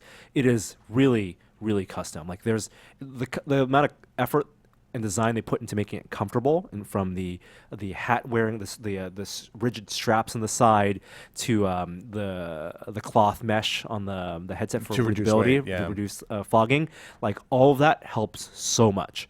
And they said they could have at some point released the DK2 and that type of design as the consumer Rift. I think a lot of people would have been happy with that, and they couldn't even sell that at $350 because I think there would have been a lot of FCC getting that into the channel would have added $50-$100 to that. Which makes sense for a dev kit versus a consumer product price. Totally. But the fact they went the extra mile and it made something, 75 hertz wasn't good enough. They had to go with 90 hertz, and that meant that they couldn't do a pass-me-down panel from Samsung. It needed to be a custom panel. All that meant that it needed to be a premium product. I don't know anything about producing optics, but they do refer to the optics as being very expensive too. Relatively. Yeah. Like, I think Palmer said, just designing these type of Fresnel lenses that go in the Rift, element-wise, it's more complex in development. One of the single elements in like your DSLR camera. So it's not off-the-shelf stuff. And you know, when we talked about VR the past 3 years, one of the reasons we said that we credit the bootstrapping of VR is off-the-shelf components. You know, Palmer himself bought off-the-shelf components to prototype the DK1. And so the idea is that VR can be a mass market thing because there are a lot of technologies in place, miniaturization, mass production, economies of scale brought to you by cell phones, smartphones that allow for VR to happen. Well, it turns out that's not good enough. And looking forward, I asked Palmer, you know, does it mean over time that the cell phones are going to be better, and then Samsung making 50 million Samsung Galaxy S7s, you can take those displays and put them in the next generation of Oculus, and that's going to lower the cost? They're still going to push it and do custom hardware on the high end every time because they've leapfrogged cell phone technology. Yeah, they're investing in the experience rather than in the number of users. I think I think the interesting thing about this is that and I'm glad that they optimized for comfort and for quality over cheap and fast. I mean, that's easy for me to say because I have headsets from everybody and all that. But you know, it's important. I think it's really important that when you put somebody in this the first time, they have a positive experience with it. I am very curious what developers think about this because I do see that Facebook has the resources to look at the long term and to invest in the quality and make sure that everybody who tries this, even if it's half the number that would have tried it if it was a $400 headset, that those people have a great experience. Yeah. And so VR can, you know, move forward and everybody wants it. Well, that's a catch-22. But developers, they don't necessarily have those resources. And so they want the numbers perhaps, or maybe their experiences don't rely on a higher quality experience. Well, then put it on Gear and Oculus. It's fine. Put it both places. It's going to be mostly on Gear. Or PlayStation. Gear is where they're going to rely on, you know, I think at the end of this year, the vast majority of VR users are going to be PSVR users because those are already the enthusiast gamers. PlayStation, Sony has done an incredible job building a developer base and partnering with developers. People are making content exclusively for them, also for Vive and Oculus, and they're in the business of launching platforms, gaming platforms, where people are used to spending $10, $15, and up to $60 for games and already invested $400 in hardware. You know, they said PSVR isn't going to cost $800, but I wouldn't be surprised if it costs the price of a PlayStation. Well, especially since there's an external box now. Yep. So it's also a reason why Oculus and Facebook have pushed development toward the gaming side because they know the early adopters of the Rift are going to be the gamers, the people who already have spent where the bulk of the cost is going to be on the PC. On the PC. Yeah. Yeah, and it makes a lot of sense why they haven't invested or haven't shown at least a lot of the you know, more Facebooky, more social, more mainstream things as killer apps for the desktop Rift, because that's not the stuff that's going to be exciting for people who spent $1,000 on a PC and then now $600 on headset. I have a unique perspective on this, but we don't need to get into it now. So Palmer did do 2 AMAs. And again, Will, to your point, which I think you're going to say, the non-gaming stuff is going to be incredibly important and incredibly compelling. I think the dearth of content is going to mean that everything's important. But I think focusing on the games as the premier for the early adopter audience, which is mostly gamers, is the right move. Is absolutely the right move, and that's why they're showing things like the Climb and Eve Valkyrie and bundling things like Eve Valkyrie and Lucky's Tale. One of the things that they talked about was having 100 titles for Oculus in 2016. Did they give any hint? Like, I'm really curious where that number comes from. Well, and they said that includes like 360 video stuff, or is it just? They said about 20 titles this year that's backed by Oculus Studio, and does that include stuff like Henry and Story Studio stuff, or is that just games? I think it's just games. Okay. Yeah, but that could also include like the arcade stuff, Oculus Arcade, and stuff like that. Okay. I mean, I would assume it does include Oculus Arcade. I assume it doesn't mean every game inside Oculus Arcade. And even like what would now be considered AAA VR games at launch. You know, your Lucky's Job Tale Simulator, and Lucky's Job Simulator, Tale. yeah. Those are not AAA. I don't think they would be considered AAA games compared to the experience you would get on a PC side or a game console side. Just because on the VR side, they're still smaller teams. It's been relatively shorter development times, 6 months on final hardware, a year at most on the final hardware. And this first generation stuff, you're going to spend whether it's $20 or $40 on a game. I think the most compelling stuff is going to be like Eve Valkyrie, where you're going to get a lot of multiplayer out of relatively small amount of assets. Right. Lots of arcadey stuff. Replayability. Yeah, that's right. Yeah, replayability is going to be huge for VR. We'll talk about it when we talk about the Vive stuff. But like things like Job Simulator, I've played that Job Simulator demo half a dozen times now. It's a sandbox. I mean, in a way. But I find that it's actually not. Really? Yeah, it's one of my concerns. Which one are you talking about? The cooking Office, one? the Office one. I played that, and it's I'm worried because I'm going through the same motions every time, and maybe there's more to it. And I'd love for Alex or Devin from Alchemy Labs to reach out and clarify like what happens when you finish the missions, because there's only so many times I want to throw that paper airplane, and I think what's going to be important for them is to allow the community to turn the sets they've built into sandboxes and generate objects and things you can do in those worlds. Emergent gameplay. More emergent stuff. Anyway, Palmer did do 2 AMAs, one on our Oculus and one on our PC Master Race. Ooh. And I didn't know about that latter one. yeah, he did it on the 10th. Did you guys read? I assume you didn't read the second one. Did you? No. You read the first one. Yeah. What were your takeaways? I mean, that was the night of the announcement. So I mean, I thought that was very smart of them to do that AMA. He was very I don't know. He did it. I think he did a wonderful job of copying to maybe some mistakes of saying that it was going to be a cheaper device, or alluding to the fact that it might be a cheaper device, and I think he cleared a lot of the air. I don't know, as much as he could at that point. This pre-launch, the actual consumer launch, there's a lot of opportunities to mess up, right?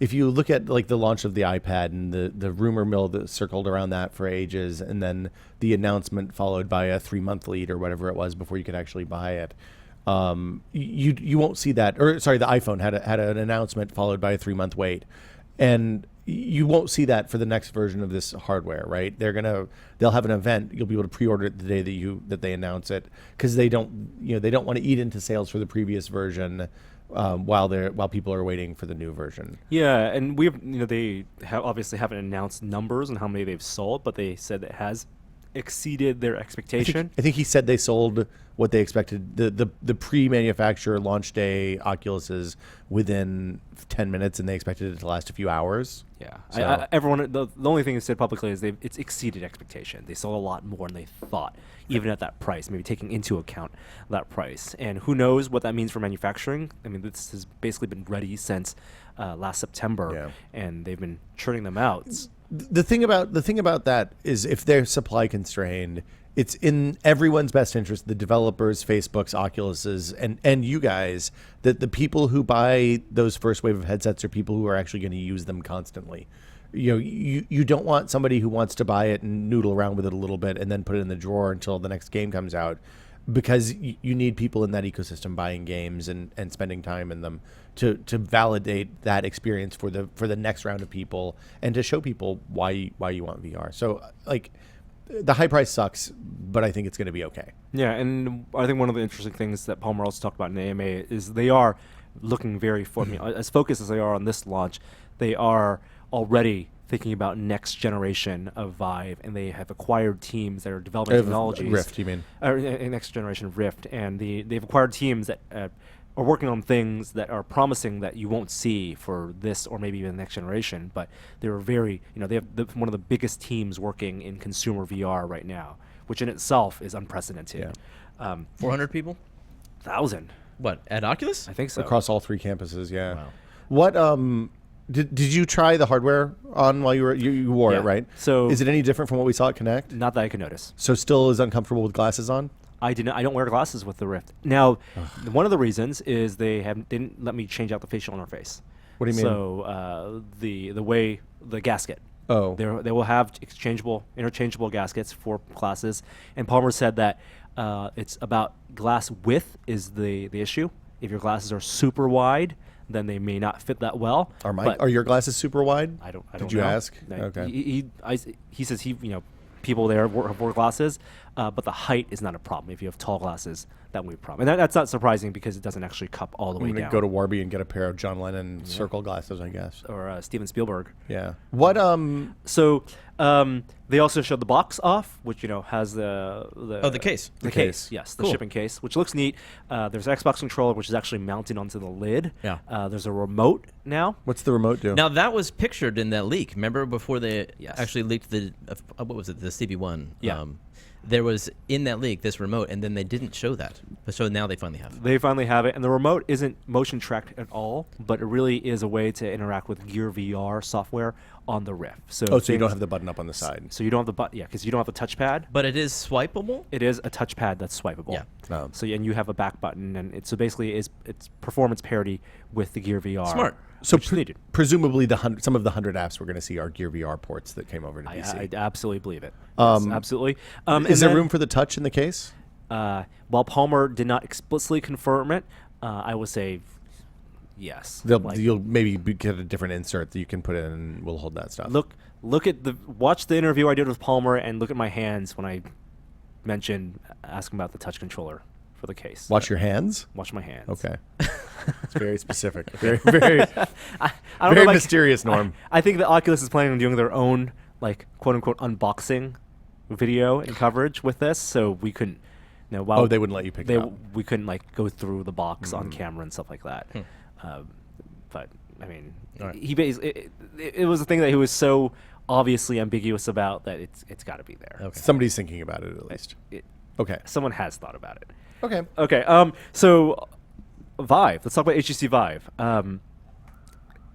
Hardware announcement. So Vive coming out in April. Pre-order is now confirmed to be February 29th. Again, also no pricing, but the expectation is higher because it'll come with, 2 Lighthouse base stations. It'll come with the track controllers. My expectation is $800. I think that's not. I don't think it's out of the realm of possibility. That's unless somebody's subsidizing. That's my guess. Yeah, HTC needs to make money on this. But what they showed was the Vive Pre, which is now going out to developers. Like anyone who got a Vive, Developer 1 will get the Vive Pre. And, it was surprising that they would have this hardware so close to pre-orders and launch. So the expectation really is that this is what the final hardware looks like. And there maybe have been some minor changes from now to the April launch, but the 7,000 or so they made, or however many limited number they got into pre-production already, is what they're releasing as developer kits now. And you have 2 big changes. One is ergonomics and design. So the controllers themselves are less wand-like. They're a little more ergonomic, not quite as a natural pose as the Oculus Touch. They're still not chiral, right? They're not chiral. Correct. Handed. They're interchangeable. Yeah. But the way you grip it, there are grooves through your thumb, such that you are holding it more like you would a fishing rod. It's not so with the first rev DK controllers. I put a lot of people through those now, and have watched a bunch of people use them. People hold them 2 ways. They either hold them in their fist like a sword hilt, or they hold it like a fencing foil kind of. And either one works with the trigger and the thumb pad. But if you hold it like a sword hilt, then you would hit that button that pops up the Steam interface by accident pretty much constantly. Yeah. The red button? The bottom button. Bottom button. Yeah. I So they assume moved that's fixed that. now, They right? moved the button. Okay. They moved it to the top. The trigger, it's not analog, but it's now a 2-stage trigger. Oh, it's still not analog? Not analog. Oh, that's a bummer. Well, actually, I can't say. I'm not sure whether it's an analog, but it is 2-stage. I don't know if those things are mutually exclusive. So there's a detent at the end, basically. Yeah. That usually means it's analog. So you have a specific spot, and then there's a mechanical stop. That when you pull further, it acts as a digital button at the end of that trigger. So it may still be analog. I don't know. There's still side grips on the controller. Any kind of capacitive touch on any of the buttons? No. I mean, obviously the pad. There's the pad, which is actually redesigned actuators. They said. Okay. More like the Steam controller, I assume. They wouldn't say how compared to the Steam controller, but it did need some calibration, because you see on the virtual representation of the controller, there's usually a white dot where it thinks your thumb is, and while it doesn't detect, it's like the last position of your thumb. But if your thumb's on the pad, then it detects. Yes, if your thumb's on the pad, then it shows you, but that does need calibration. And then the arrangement of the photodiodes for the lighthouse sensors is a little different on the Ring. They're saying it improves It occlusion. improves occlusion, which I couldn't prove in that demo. Interesting. So Do you like the new wands better? I do. I think they're a happy medium between Oculus Touch, the neutral pose, and a grippable object. Are they physically smaller than the previous generation? Yes. Okay. They are definitely physically smaller. The other thing that they did is the sensors aren't naked anymore. So the sensors are covered by IR translucent plastic. It Yes. looks like. So interesting. both the sensors on the wand and on the headset are now covered. Which is good. and That they was said a the sensors point are of better failure. themselves too. Okay. So, but It looks like who knows? instead of being the form of a mace, it's now like got a donut at the top too. Yeah. And that angled donut is what supposedly improves occlusion. Did you whack them into each other when you were doing stuff at all? I did the whatchamacallit, Not so much. yeah. Does it show you? So in game, it shows you the model still, not your hands, like Oculus is doing. In the Steam, in the launcher, yes, Yes. but the games will each be different. For It's up to example, the Job game. Simulator Okay. will use their glove pad, Yeah. gloved hands, Whatever you want. Exactly, but still not the hand representation for most things. Like Oculus has the blue hand as a default Okay. SDK. But the other thing is the camera. Oh, right, the chaperone camera. That's the big thing, right? I mean, That is the quote unquote breakthrough, breakthrough. That's why we're supposedly seeing a slight delay in Vive production. which I don't think is actually the reason. Right. But- Spin. Yeah, I think, and Chet said as much that the camera was what they planned to have all along. They used to have two. It There's used a to have spot two for them on the front. cameras, Yeah. right? And so there is a camera now. They couldn't say quality camera, like how many megapixels. They couldn't talk about optics, the field of view for the cameras, but it's wide enough such that it can overlay on the chaperone system a representation of the outside world. Like the Gear VR. So Gear VR is a direct video, right? It's a live video, and you get full color video. Here it is, it's a processed video, and it doesn't replace what you see. So if you're in game, so for example, let's say you're in the Blue, the demo, Okay. right? The whale and thing. the whale demo, right? You're on the deck of the ship, and you're walking around the deck of the ship, and the whale comes at you. And then typically the way the chaperone system had worked before, and Will, correct me if I'm wrong, is that you draw the boundaries of your room, and there are multiple different ways you can set the boundaries. You can say, relative to the base stations, it's a square. It's your square room, this dimension by this dimension, or you can draw if your room's in a regular shape, a polygonal shape. So it's changed a lot over the last few months. I set a room up yesterday for a demo that I did. Basically, you put the controllers on the floor. That tells it where the floor is. The controllers in the headset go on the floor, and then you basically you point one of the controllers at the monitor where you want to be your default aiming position, and then you just hold the trigger on a controller and walk around the boundaries of your room. That's Right. all there is to it. Right. So they were talking about, the room doesn't need to be a square. It doesn't need to be a cube, right? It can Right. be a polygonal shape, but you can't draw like over desks and stuff like that. Well, you don't want to do that because then your You'll walk into the blue desk. lines will make you walk into the desk. Exactly. The thing that has to be square or rectangular is the play area. So if you look down when you're in a Vive game, there's usually a plinth or a carpet or something that indicates here's the place that this game's going to take place, and that is almost always, in my experience, square or rectangular. And it has to be 1.5 meters by 2.5 meters or something like that. It's fairly substantial. So if you can't, you can have an irregular shaped room, but if you can't get a rectangle that's that size in it, then it's not going to work right. Interesting. Of course, you can also do standing only. Right. So that's just, step back from your desk, stand up, and that works fine as well. So I have a lot of questions about Chaperone. right. So so chaperone, the way it worked before, if you walked outside that rectangle, it would show the glowing blue holodeck, right? And it's actually, when you think about it, it's not like the holodeck. It's like inverse holodeck because it's showing you the boundaries of the walls. Yeah. You're not walking on a treadmill. Only obviously. It's when you infinite. got close to them. Only when you got close. And Will, is this only when the wand gets close, or is it both the wand and the headset? So initially, when we saw it at GDC last year, it was when the headset got close. You could punch your fist through the wall. That changed in October and November of last year. So now if a wand, for example, my desk is outside the chaperone area. If I leave a controller on it, because I'm only using one controller for whatever I'm doing, the blue lines stay up the entire time. right. Cool. Okay. So that's good. Which is as it should be. Yeah, as it should be, right? You want both the wands, anything that's tracked that you're in control of. Yeah. When you move beyond the grid, the lines show up. So Yes. now there are two modes with the new Chaperone camera system. The default mode is if you walk beyond your rectangle, then you still see the grids. You still see that the walls, the fake walls, which aren't your real walls. The holodeck walls. The holodeck walls. But now behind the holodeck walls, you see superimposed a blue version of what the camera sees. It seems like it's edge detection, so that you're seeing the outline of objects in the real world. Yeah, so it's like they took the camera image, Yeah. and then they ran it through a Photoshop filter, Yeah. and accentuated the outlines. So is it like a depth camera then? But it's not a depth camera. They said it was not a They depth said camera. it's not a depth camera. So Huh. is it a stereo image? it's not a stereo. It's image. not. So they're just find edges on 2D. So it looks images. weird Yeah. because it looks like projection mapping. Right. So it looks like you had a projector and they broadcast what the camera saw against the fake holodeck walls or And that- slightly behind it. Does that all appear on one two-dimensional plane in front of your vision? But it happens behind the holodeck walls.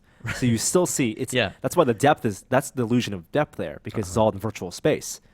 So Does it happen across your whole field of vision? does happen across your whole field of vision. That's interesting. yeah. So it's a wide enough lens that it goes across your entire field of view. Huh. And it's not just a rectangle like the Gear VR Yeah. that pass through camera. Now it doesn't have perfect one-to-one mapping. So if you're walking beyond the chaperone system and you hold the wand up, you can still see the representation. You'll still see in the blue. You'll still see the game demo you're in. It doesn't like completely replace it, but you can hold your wand up. You see the graphical representation of the wand, and then you'll also see behind it what the blue outline of the wand larger. Behind it because it has to be in Yeah. that position Because Z. But there's no. But it because doesn't- parallax. It doesn't do parallel, and it's larger because Right. it's actually physically closer to the lens. do you think this could be tweaked to line up better? That's why I asked Chet, and I asked about. He says it's being processed right now. I honestly couldn't say, but my feeling is no. This is purely a safety feature then, right? And they want to avoid people saying augmented reality. Developers will get access to The camera?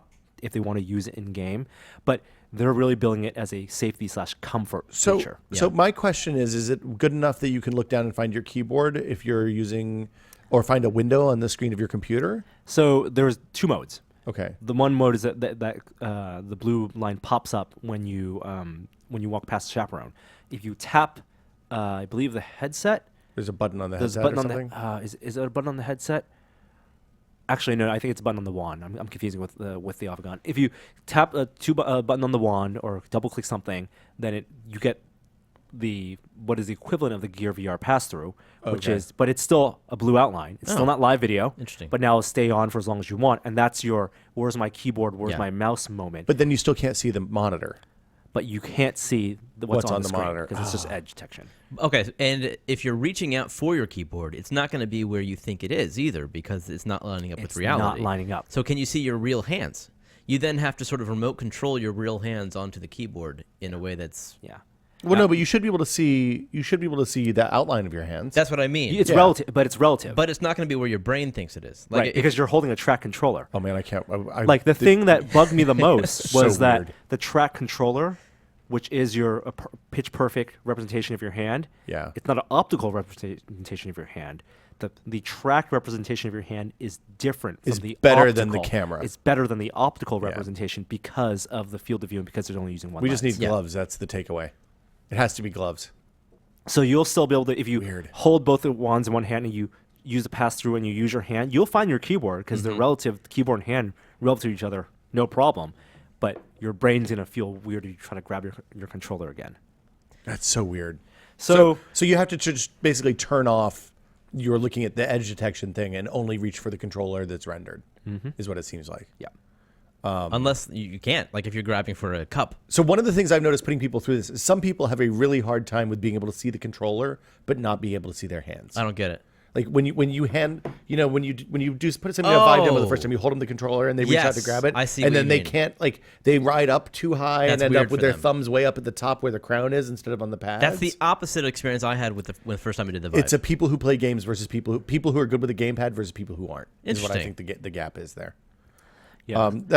I can't wait to see this in person. This is Right. super interesting. And psychologically, the not intuitive thing is that adding virtual boundaries actually enhances your sense of presence and immersion, according to Valve and Chet. because you're more relaxed. Because you're more relaxed, you're Yeah. less worried about bumping into things. When, Yeah. in my experience, maybe because of the calibration, the chaperone system was taking me out of the game from time to time if I was accidentally hitting the wall, and now suddenly I have this the world overview popping in the background. So when you're in a space where you know you're not going to whack into stuff, you stop thinking about it. If you're thinking about it if you think that I got to stay away from the chair, it's always a problem. Yeah.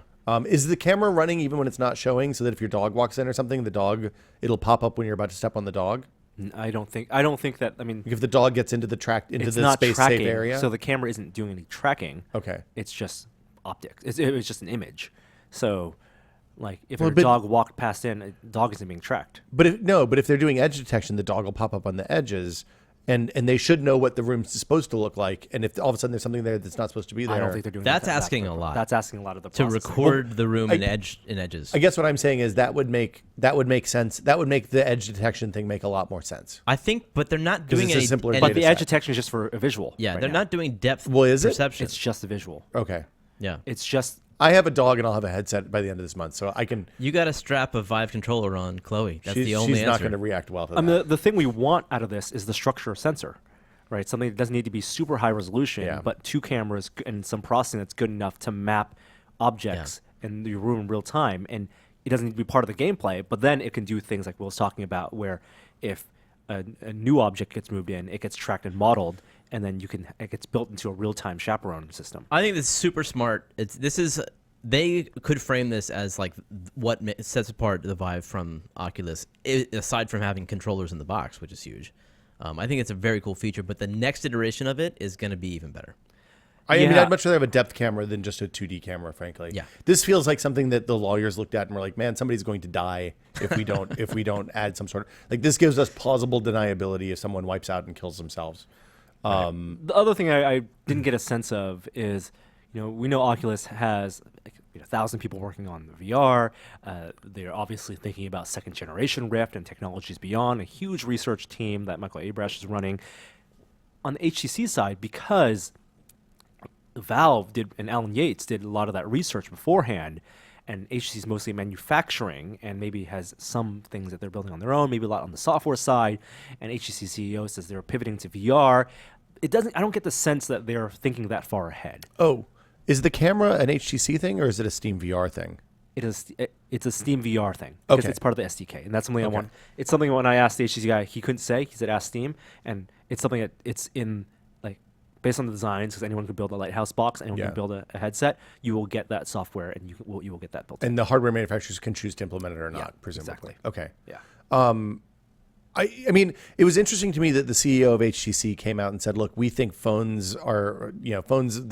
She didn't say race to the bottom, but that was the implication. She was like, she basically said VR is the future of HTC. Well, if which they I were thought was- Samsung, if not HTC, they'd say we're making a lot of money on phones and we want to go VR. But Samsung's not making that much money on phones, are they? I thought they were even last year or something. They're still they're keeping people with jobs. Well, that's true. Like HTC just not doing it. Not doing great. Hey, speaking of the Vive, did you guys see the fantastic contraption mixed reality streams? No, Have you but seen they're what doing a lot of cool stuff. You I should. heard. Is Fantastic Contraption not the game that you showed me where you build something? You build stuff. And then you send it, you hit play? So what they're doing, what the fantastic contraption guys I think have done is either they painted an entire room green, or they're using a depth buffer to mask out parts of the room. I think they must have painted the room green because people pop up. Basically, they have one person playing the game with a headset on, and then they put another headset off in the corner with a camera mounted either right next to it or above it or below it. Yeah. So they superimpose the feed from the camera on the headset feed, and you get this. I'll show you. It's pretty rad. What can people Google? They can go to twitch.tv/Colin Northway, COLIN NORTHWAY, and you see a human being in the virtual world. Do you see And Norm? it lines up. And it lines up pretty That is well. awesome. It is like That's Saturday morning cartoon stuff for the future. I sent it to my mom, who could give a shit about Fantastic Contraption. She's like, I'm just watching this. This is really cool. Yeah. time to paint the office. It's pretty incredible. Yeah, my red wall in the office is gonna get painted green. we got a clear wall right there. We'll There do you it go. right there. That looks familiar. Now, one thing that I asked both Chet and Palmer about, and I really wanted to know more about, is what their plans were for social. Like, the thing that's been most compelling in VR is the social stuff, Toy Box. The content creation stuff with Paintbrush and Medium, also super compelling. And all these guys came to the industry with the notion of the metaverse. That's right. So, and everyone's read Ready Player One, and in Ready Player One, Snow Crash. and Snow Crash. But the idea of a shared space for interaction, it's basically what's the virtual reality equivalent of a chat room or a GameSpy lobby. Or a conference call. Exactly. Yeah. And it doesn't sound like either of those companies are ready to talk about it or are thinking heavily about those right now for launch. Oh, I'm sure Facebook is thinking heavily about it. I'm sure Facebook is thinking heavily about it. But, Oculus Home, which is the launcher for VR, is at launch. It'll have a friends list, and they're doing some light stuff with social, but it's not going to be the game room that you and I hang out in and then decide, hey, let's go play Valkyrie. You can't get the cart ahead of the horse, right? Like there's a lot of interesting social stuff out with AltSpace and Converge and some of those guys, but there's not going to be enough installed base in the beginning for people to interact with the people that they want to. And if most people aren't going to interact with internet randos, right? Well, I think that's going to be a really important part of matchmaking, because if you think about VR, and Chet said this to me after we did the interview, like when they did Portal and Portal 2, which had multiplayer, one of the toughest things for them to figure out was Portal 2's matchmaking, because it's not about skill level, and you can do there are quantifiable things with skill level. It's about personality, and it's about how well you can work with someone, a stranger, on a game or in a cooperative game. And for VR, that challenge is just augmented so much more. Because you're going to be interacting with someone, if you're playing something like Couch Nights with someone, or a collaborative, whatever the Portal may be, or a collaborative construction game, or Fantastic Contraptions, or something like that. That's virtual social experience isn't just going to be a friends list. I think you're going to need a little more before it. Well, but I mean, here's the thing. In the early days of online multiplayer, it was really exciting to get on a Quake server and play that with a bunch of people, hang out in Rocket Arena and watch other people play and chat in the text chat. Then we added voice with Xbox Live and I mean, obviously TeamSpeak and all that stuff on the PC. But like adding voice when I'm playing with you guys, when we were playing Team Fortress 2 was a huge benefit. It was great. We could chat, we could have fun. It was like we're sitting in the living room fucking around, drinking beer and having a good time. Adding voice to internet randos has been a debacle on every level, right? To the point that the consoles default to internet voice off now. You have to go back and turn it on if you want to hear internet randos. Most people don't want that. And when you have the social interactivity and the number of verbs that are available when you're using your hands instead of using a gamepad, I don't want to deal with random internet people at that level. I'm happy to play with you guys. Yeah. I'd love to be able to play Elite Dangerous with you guys now that it works on the Vive.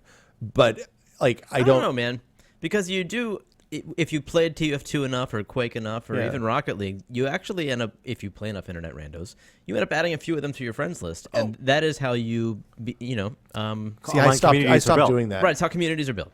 And I think even if you go back to the first analogy, I mean, one of the first things you talk about Quake and voice, before voice was added, when it was just text, Rocket Arena for Quake, one of the big breakthroughs it did was people could watch matches, and they set aside part of the map as a virtual social place. Yeah, exactly. You could whack each other with the axe. And Oculus is obviously thinking about this because they have it in Oculus Social. They're beta right now, where you have the 5 seats, or you're watching your videos and stuff.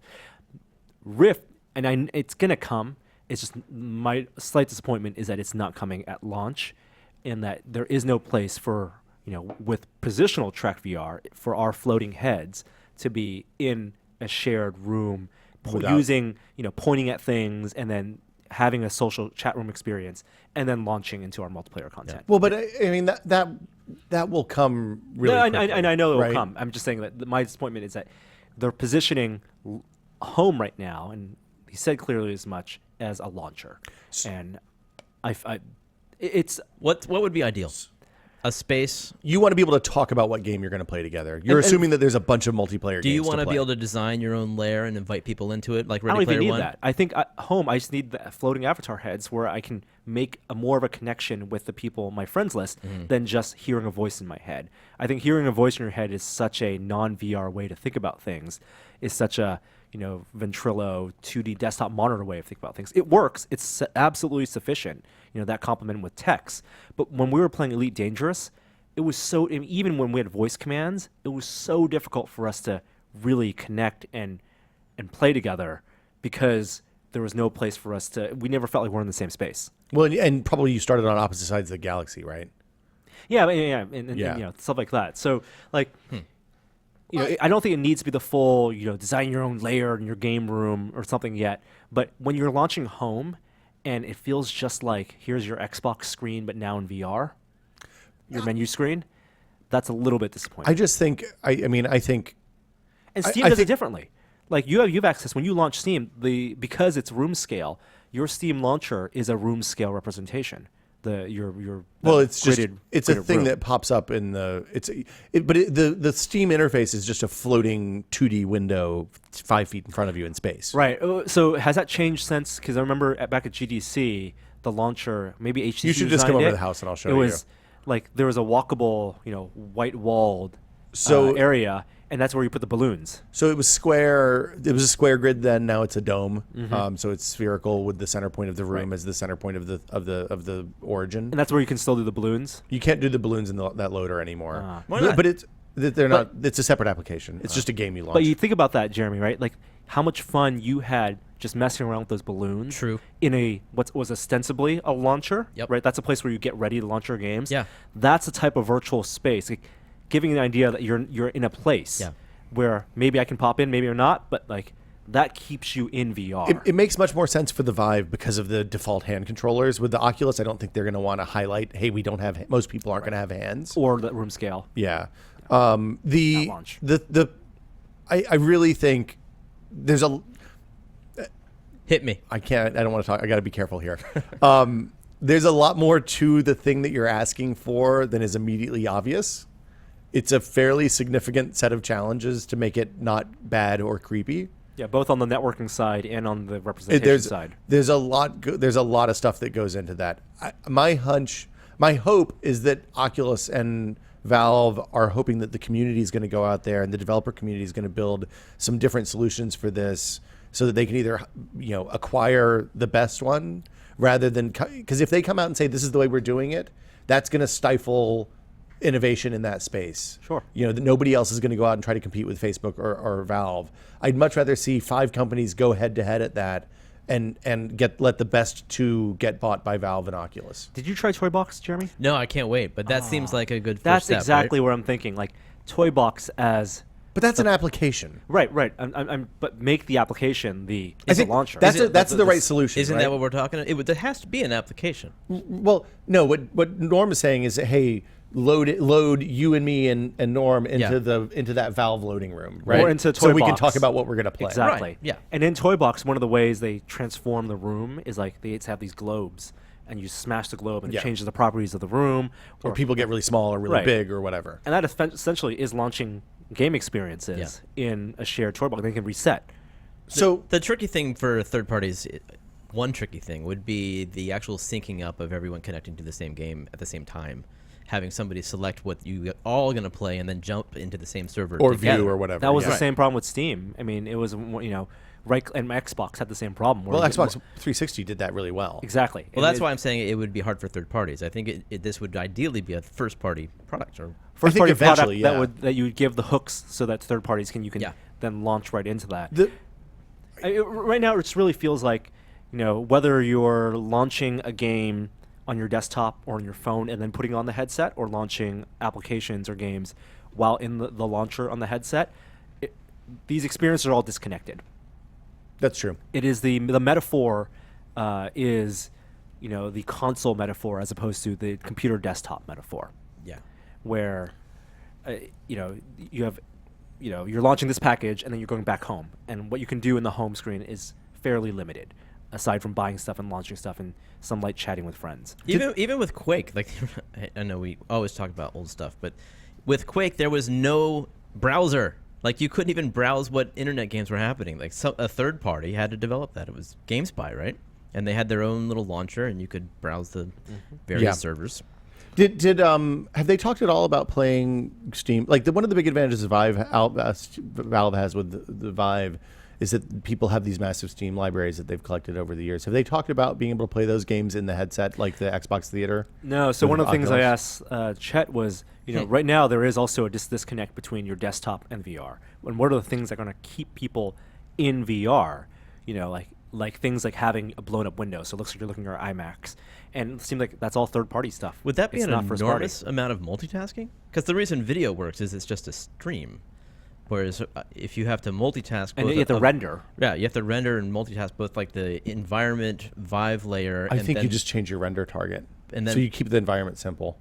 It should be doable. It's just multiple render targets.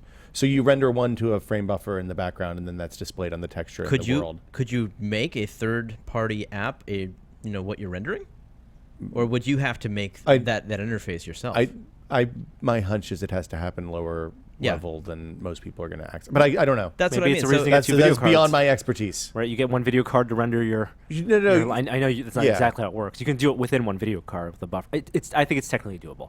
Yeah, There's simplest with video. I think it would be doable with like the Steam Link kind of thing, where you actually stream your Steam games God, that sounds like a bad as a experience. video. Well, which you makes could make it a basically Steam Link endpoint for streaming exactly, your thing, like but a then Netflix kind of thing. I think it's much simpler than that. I would be surprised if that's not something that rolls out in software. I really don't like that idea because it takes away from the potential of, like, for example, if you have a theater and you want to play your 2D game in the theater, right? Yeah. Or a chat room, like where things can be happening and you're playing a virtual screen. I want what they did with the Everest demo for you to then pull in full screen. Yeah. And walk in to frame. Well, I want to play Rocket League. I'd love to play Rocket League in a theater with you guys sitting on the same couch with me. That would be super fun. I mean, Oculus demoed some of of that with I guess it was Xbox. Xbox, screen. yeah. But then that's the video. But Yes, it's that's what I'm rendering saying. outside. I think this is impossible. What we're talking about here. It's definitely possible. I don't think so. I think every game has to make their own VR That's in the old days. environment themselves. That's what I say. No. All we're saying is prove me render a screen. No, I think it's. I don't know. It's like rendering a window. All you're doing is capturing a window from the desktop. You're running the game in Windows mode. Yeah, but you're also running an app. I mean, you're running your own app in that's sync true. with another game. I don't know. That's that's the hard part. I am not this technical person. I'm just making hunches. Yeah. I'm just voicing hunches. The only reason I ask is that the Steam UI shows I would the love Steam that. VR UI shows your entire Steam library. Yeah, no, and it gives you the option to launch stuff in 2D now. Why show games that won't work in VR inside the headset? Dude, that would be killer. Absolutely killer. I just think it's impossible. Even if you don't render anything, it's a black. It just looks like 100 in the screen. Yeah. You don't need a rendered environment. It just needs to be tracked rotationally. It just so needs to you be tracked so the screen static. Screen static. Yeah. That's the problem with all those HMVs. That's simple. That part. Okay. let's see it. Expert Norma Chan. I think that part is simple, or at least not computationally Trivial. intensive. One last thing I want to talk about in terms of the VR space. Did you guys see the Budget Cuts game trailer? No. This is super exciting. It's a Vive exclusive game for now, and it's a room scale, I guess, a stealth assassination game. But basically, their mode of locomotion is portals. Oh. Okay. So you shoot a portal in the wall and walk through it? Well, you shoot a portal. You open a portal in the middle of the room, and you walk through it, and it works perfectly. That's how they get around with room scale. That's interesting. Locomotion. Oh, that's cool. Watch the trailer. So you never teleport. The room transforms by going through left and right, and they render both areas. Yeah. And where you appear is based on where you place the Where portal. you were in the room. I like it's, it. It's all rooms. That's cool. I'm most intrigued by this one where it transforms to a TV and then back to VR and back to a TV. The Everest. The Everest demo. That to me sounds like the solution that I would favor if I was making a But game. what Chet was saying about that, and it was interesting that he brought that up because we came to the same conclusion about that being an interesting locomotion mechanic, which is framing the world and not showing you a super encompassing world. He said the reason that works is because our brains are used to that type of fast motion when we're in the theater and watching images on rectangles in theaters at your home on your wired our brains to be comfortable with fast motion and not realistic motion on rectangles. Yeah. Is it 3D, by the way, on Everest in the rectangle? It is okay. 3D. It looks like a window that you can look in. Got it. But it's moving fast. Like a movie, yeah. And then it opens up. So the thing I took away from that is that our brains will just change to adapt. And the locomotion solutions today are really to work for the type of brains that we have not VR acclimated. And when our brains are VR acclimated, then those mechanics and the language changes. I wonder about that because kids can now grow up with fast-paced television, a rectangle that they're sitting in front of, and be acclimated early. I'm not sure that they'll be wearing VR goggles from such a young age. And then whenever they do start to put one on when they're 7, 8 years old, they'll- 13. 13, I guess legally 13, then they would experience all the same motion sickness that we do. If you do full frame, translations. I would hope that our through an brains are more environment. malleable than that. I don't know. I mean, there was a time when, when a train moving 35 miles an hour toward your head I understand. looked like it was the side, Yes. blowing up. But it was a rectangle, and I'm saying kids can now grow up with Sesame Street or whatever. That's fast And, paced. and the thing, the like first-person shooter motion sickness, that doesn't decline in people if they try to play more first-person shooters, right? Like my wife has not been able to play first-person shooters since Doom, and she tries every few years, and it's just still No, bad. absolutely. Yeah. There's some limits of individual limits. Yeah. I Absolutely. mean, we'll see. You should talk to a neuroscientist about how that stuff works. I'd love to hear more about what they think, what the state of the art I'm is there. basically a neuroscientist. Jeremy Williams, neuroscientist. All right. At this point, let's get to our next. That's a lot. That's a lot of VR. Can we talk about the wireless stuff real quick? Real quick. Did you see it? Is it real? No. Upload VR had a private meeting with this company. Nitero is the name of the company, and they're promising high bandwidth, low latency, sub 100 milliseconds wireless Sub 1 solutions. millisecond. Oh yes. I'm sorry. In the microseconds. Yeah. Hundreds of microseconds of latency, but needs direct line of sight. And of course, you need specialized hardware. They're using on both light? ends. Are they broadcasting with light? Is that what's happening? I think what people, so we know analog is faster than digital, Yeah. but a lot of the latency comes with just the receiving, the processing side. And so with compression and with faster specialized hardware and just low level access, like dedicated hardware solutions can get fast. Sending a less compressed, like the less steps there are in that chain, the faster it is. Right, like wireless HDMI, there's a lot of protocol stuff that gets in the way that adds latency. And I think I agree, it's not going to be as fast as converting electrical signals directly to images the analog way, but it's not impossible. Did you see any like backtop computers? Were using that 980 desktop processor in the mobile package? No, Okay. no. I'm surprised. I would have expected to see some weird stuff that has a battery that has like a 30 or 40 minute battery attached to a laptop with a desktop GPU. So for this kind of stuff. while you can get a lot of desktop class graphics hardware on the laptops now, including things like the Razer Core, which is Thunderbolt 3 USB-C attached graphics card, limitation is going to be on the processor side, because on laptops you still have dual core Intel mobile processors, and even with 4 cores with hyperthreading, VR is going to require actually a lot more CPU than people realize. We're past the days where the bottleneck was just the GPU, and you can get a dual core and buy a fast GPU. You're going to need to get both. You can fast get a GPU. crappy quad core, but you need 4 cores. This seems to be games the and games and consensus. software they're all going to take advantage of those cores. Woohoo! Early days. I know. Let's jump to our next segment. Testing this week.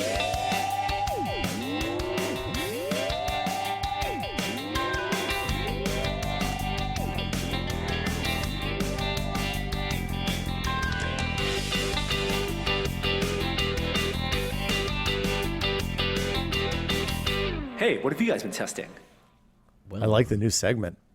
Yeah, same guy, right? Isn't it? I believe I'm maybe 2 different guys. It's a little Okay. banjo in there, it sounds like. Thank you, guys. Yeah, that's awesome.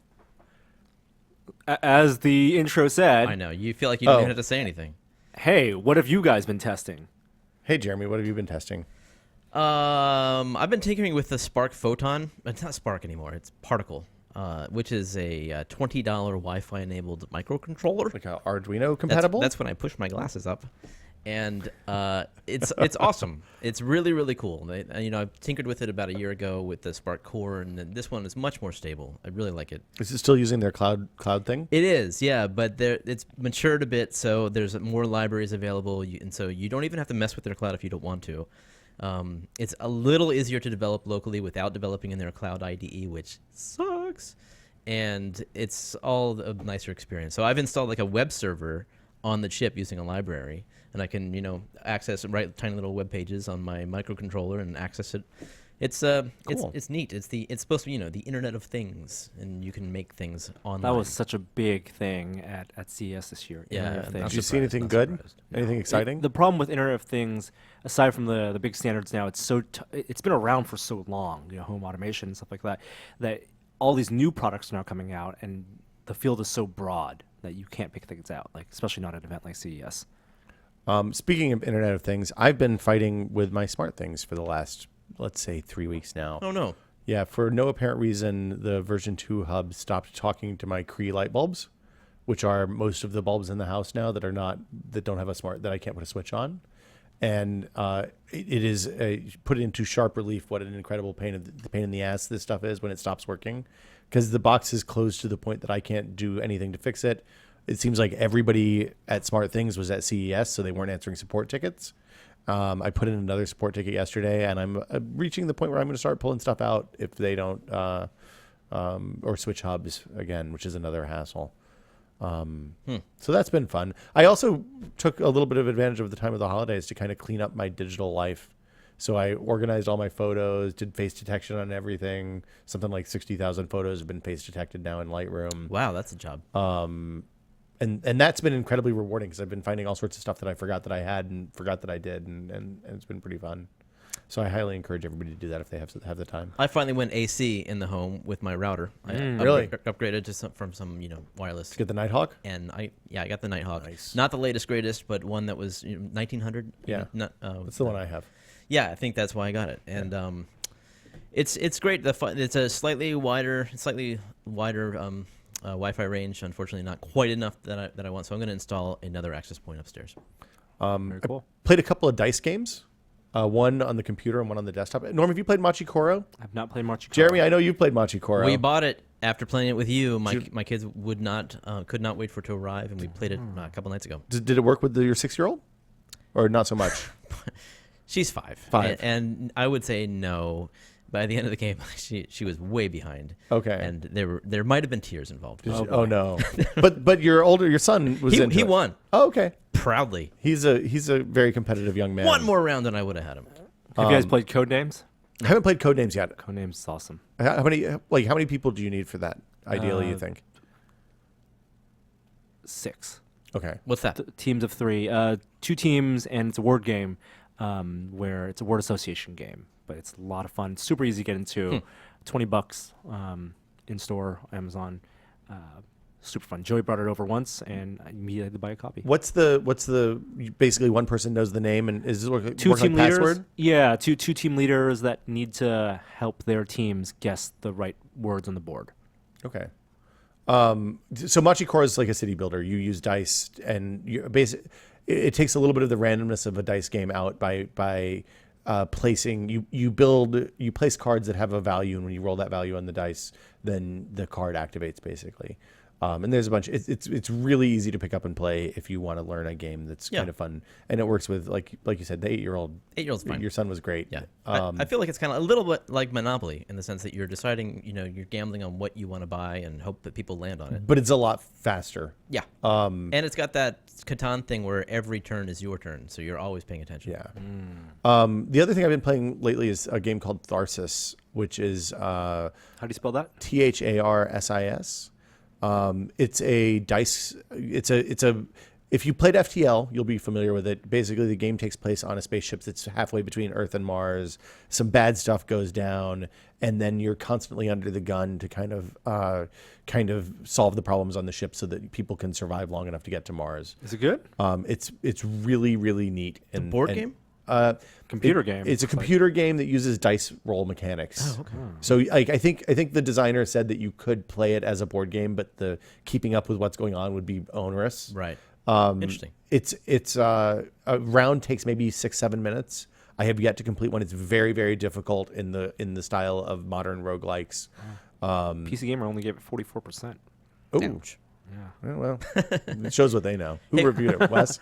Tyler. Oh, okay. You guys you guys played a Star Wars game over at your house maybe a couple weeks ago? Battlefront? No, it was a board game. Imperial Assault. Where I saw like an X-Wing and a couple TIE fighters. They were on stands moving towards. Yes, I didn't play it. Did you hear any good reviews about that? Yeah, it's been out for a while. It's one that you have to buy, like the ships. Yeah. To play. I forget the name. Lloyd was really big into these There's games. 3 of them, right? There's the Armada, which is for like capital ship scale.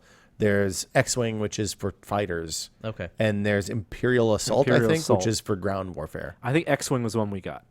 Those are like strategic. They're like old hex games, kind of. Okay. Like you have to measure the distance between the ships in some cases and stuff wow. like that, right? Real scale. So Yeah. you can buy No you can, way. You can buy ships that are massive to play. Huh. Get out of the space to play it. It's I'm a sucker for things that come in the box. So the fact that you have little X-wings standing on the table, I thought that was you cool. should just buy the little X-wings and have You're have some probably totally toys. right. I should Yeah. just print them. Yeah. Yeah. What have you been testing, Norm? I got some back stuff back from CES. Got the new Radian, the time lapse Oh, cool. camera stuff. So Radian 2, I'm starting that, and then also got the 3D robotics Solo with the gimbal. So also starting that as well. Have you tried that yet? Or No, not? I haven't started. Okay. Yeah, so starting that after back from CES. But that's it for this week. This is only a test. Thank you, Jeremy. Thank you, Will, for coming by. And thank you guys out there for listening. We are short on questions and outros. So for questions, if you have a question for This Is Only a Test, go ahead and send an email, podcast@test.com, and ask us fun stuff. Doesn't need to be tech related, but we'll tackle them. Or audio questions, keep them under a minute. And also outros, if you search just in Google, tested outro, it'll be the first thing that pops up. Go into the thread, there are instructions there, post it on SoundCloud, and we can download it. And your outro may be played on a future episode of This Is Only a Test, just like AKA Gadge's outro, which I'm going to play right now. See you guys next week. Hi there, I didn't see you. Tested.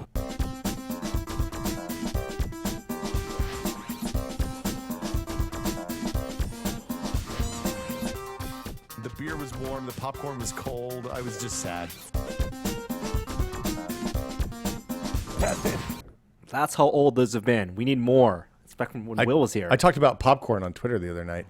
Popcorn? Yeah. You know the secret, right? What's the secret? Make it yourself? Coconut oil, a whirly pop, 2 tablespoons of coconut oil, half a cup of popcorn in the whirly pop, medium-high heat until the oil smokes, then dump the kernels in all at once, and as soon as it starts popping, turn it down and keep stirring slowly. And with Always stirring leftover slowly. coconut oil, you can have a fun evening. What would you do with coconut oil? I don't know. Yes, you do. You put it on babies to keep them from getting cradle cap. That's why we have it in the house. Well, there you go. And See popcorn. you guys next week. Bye.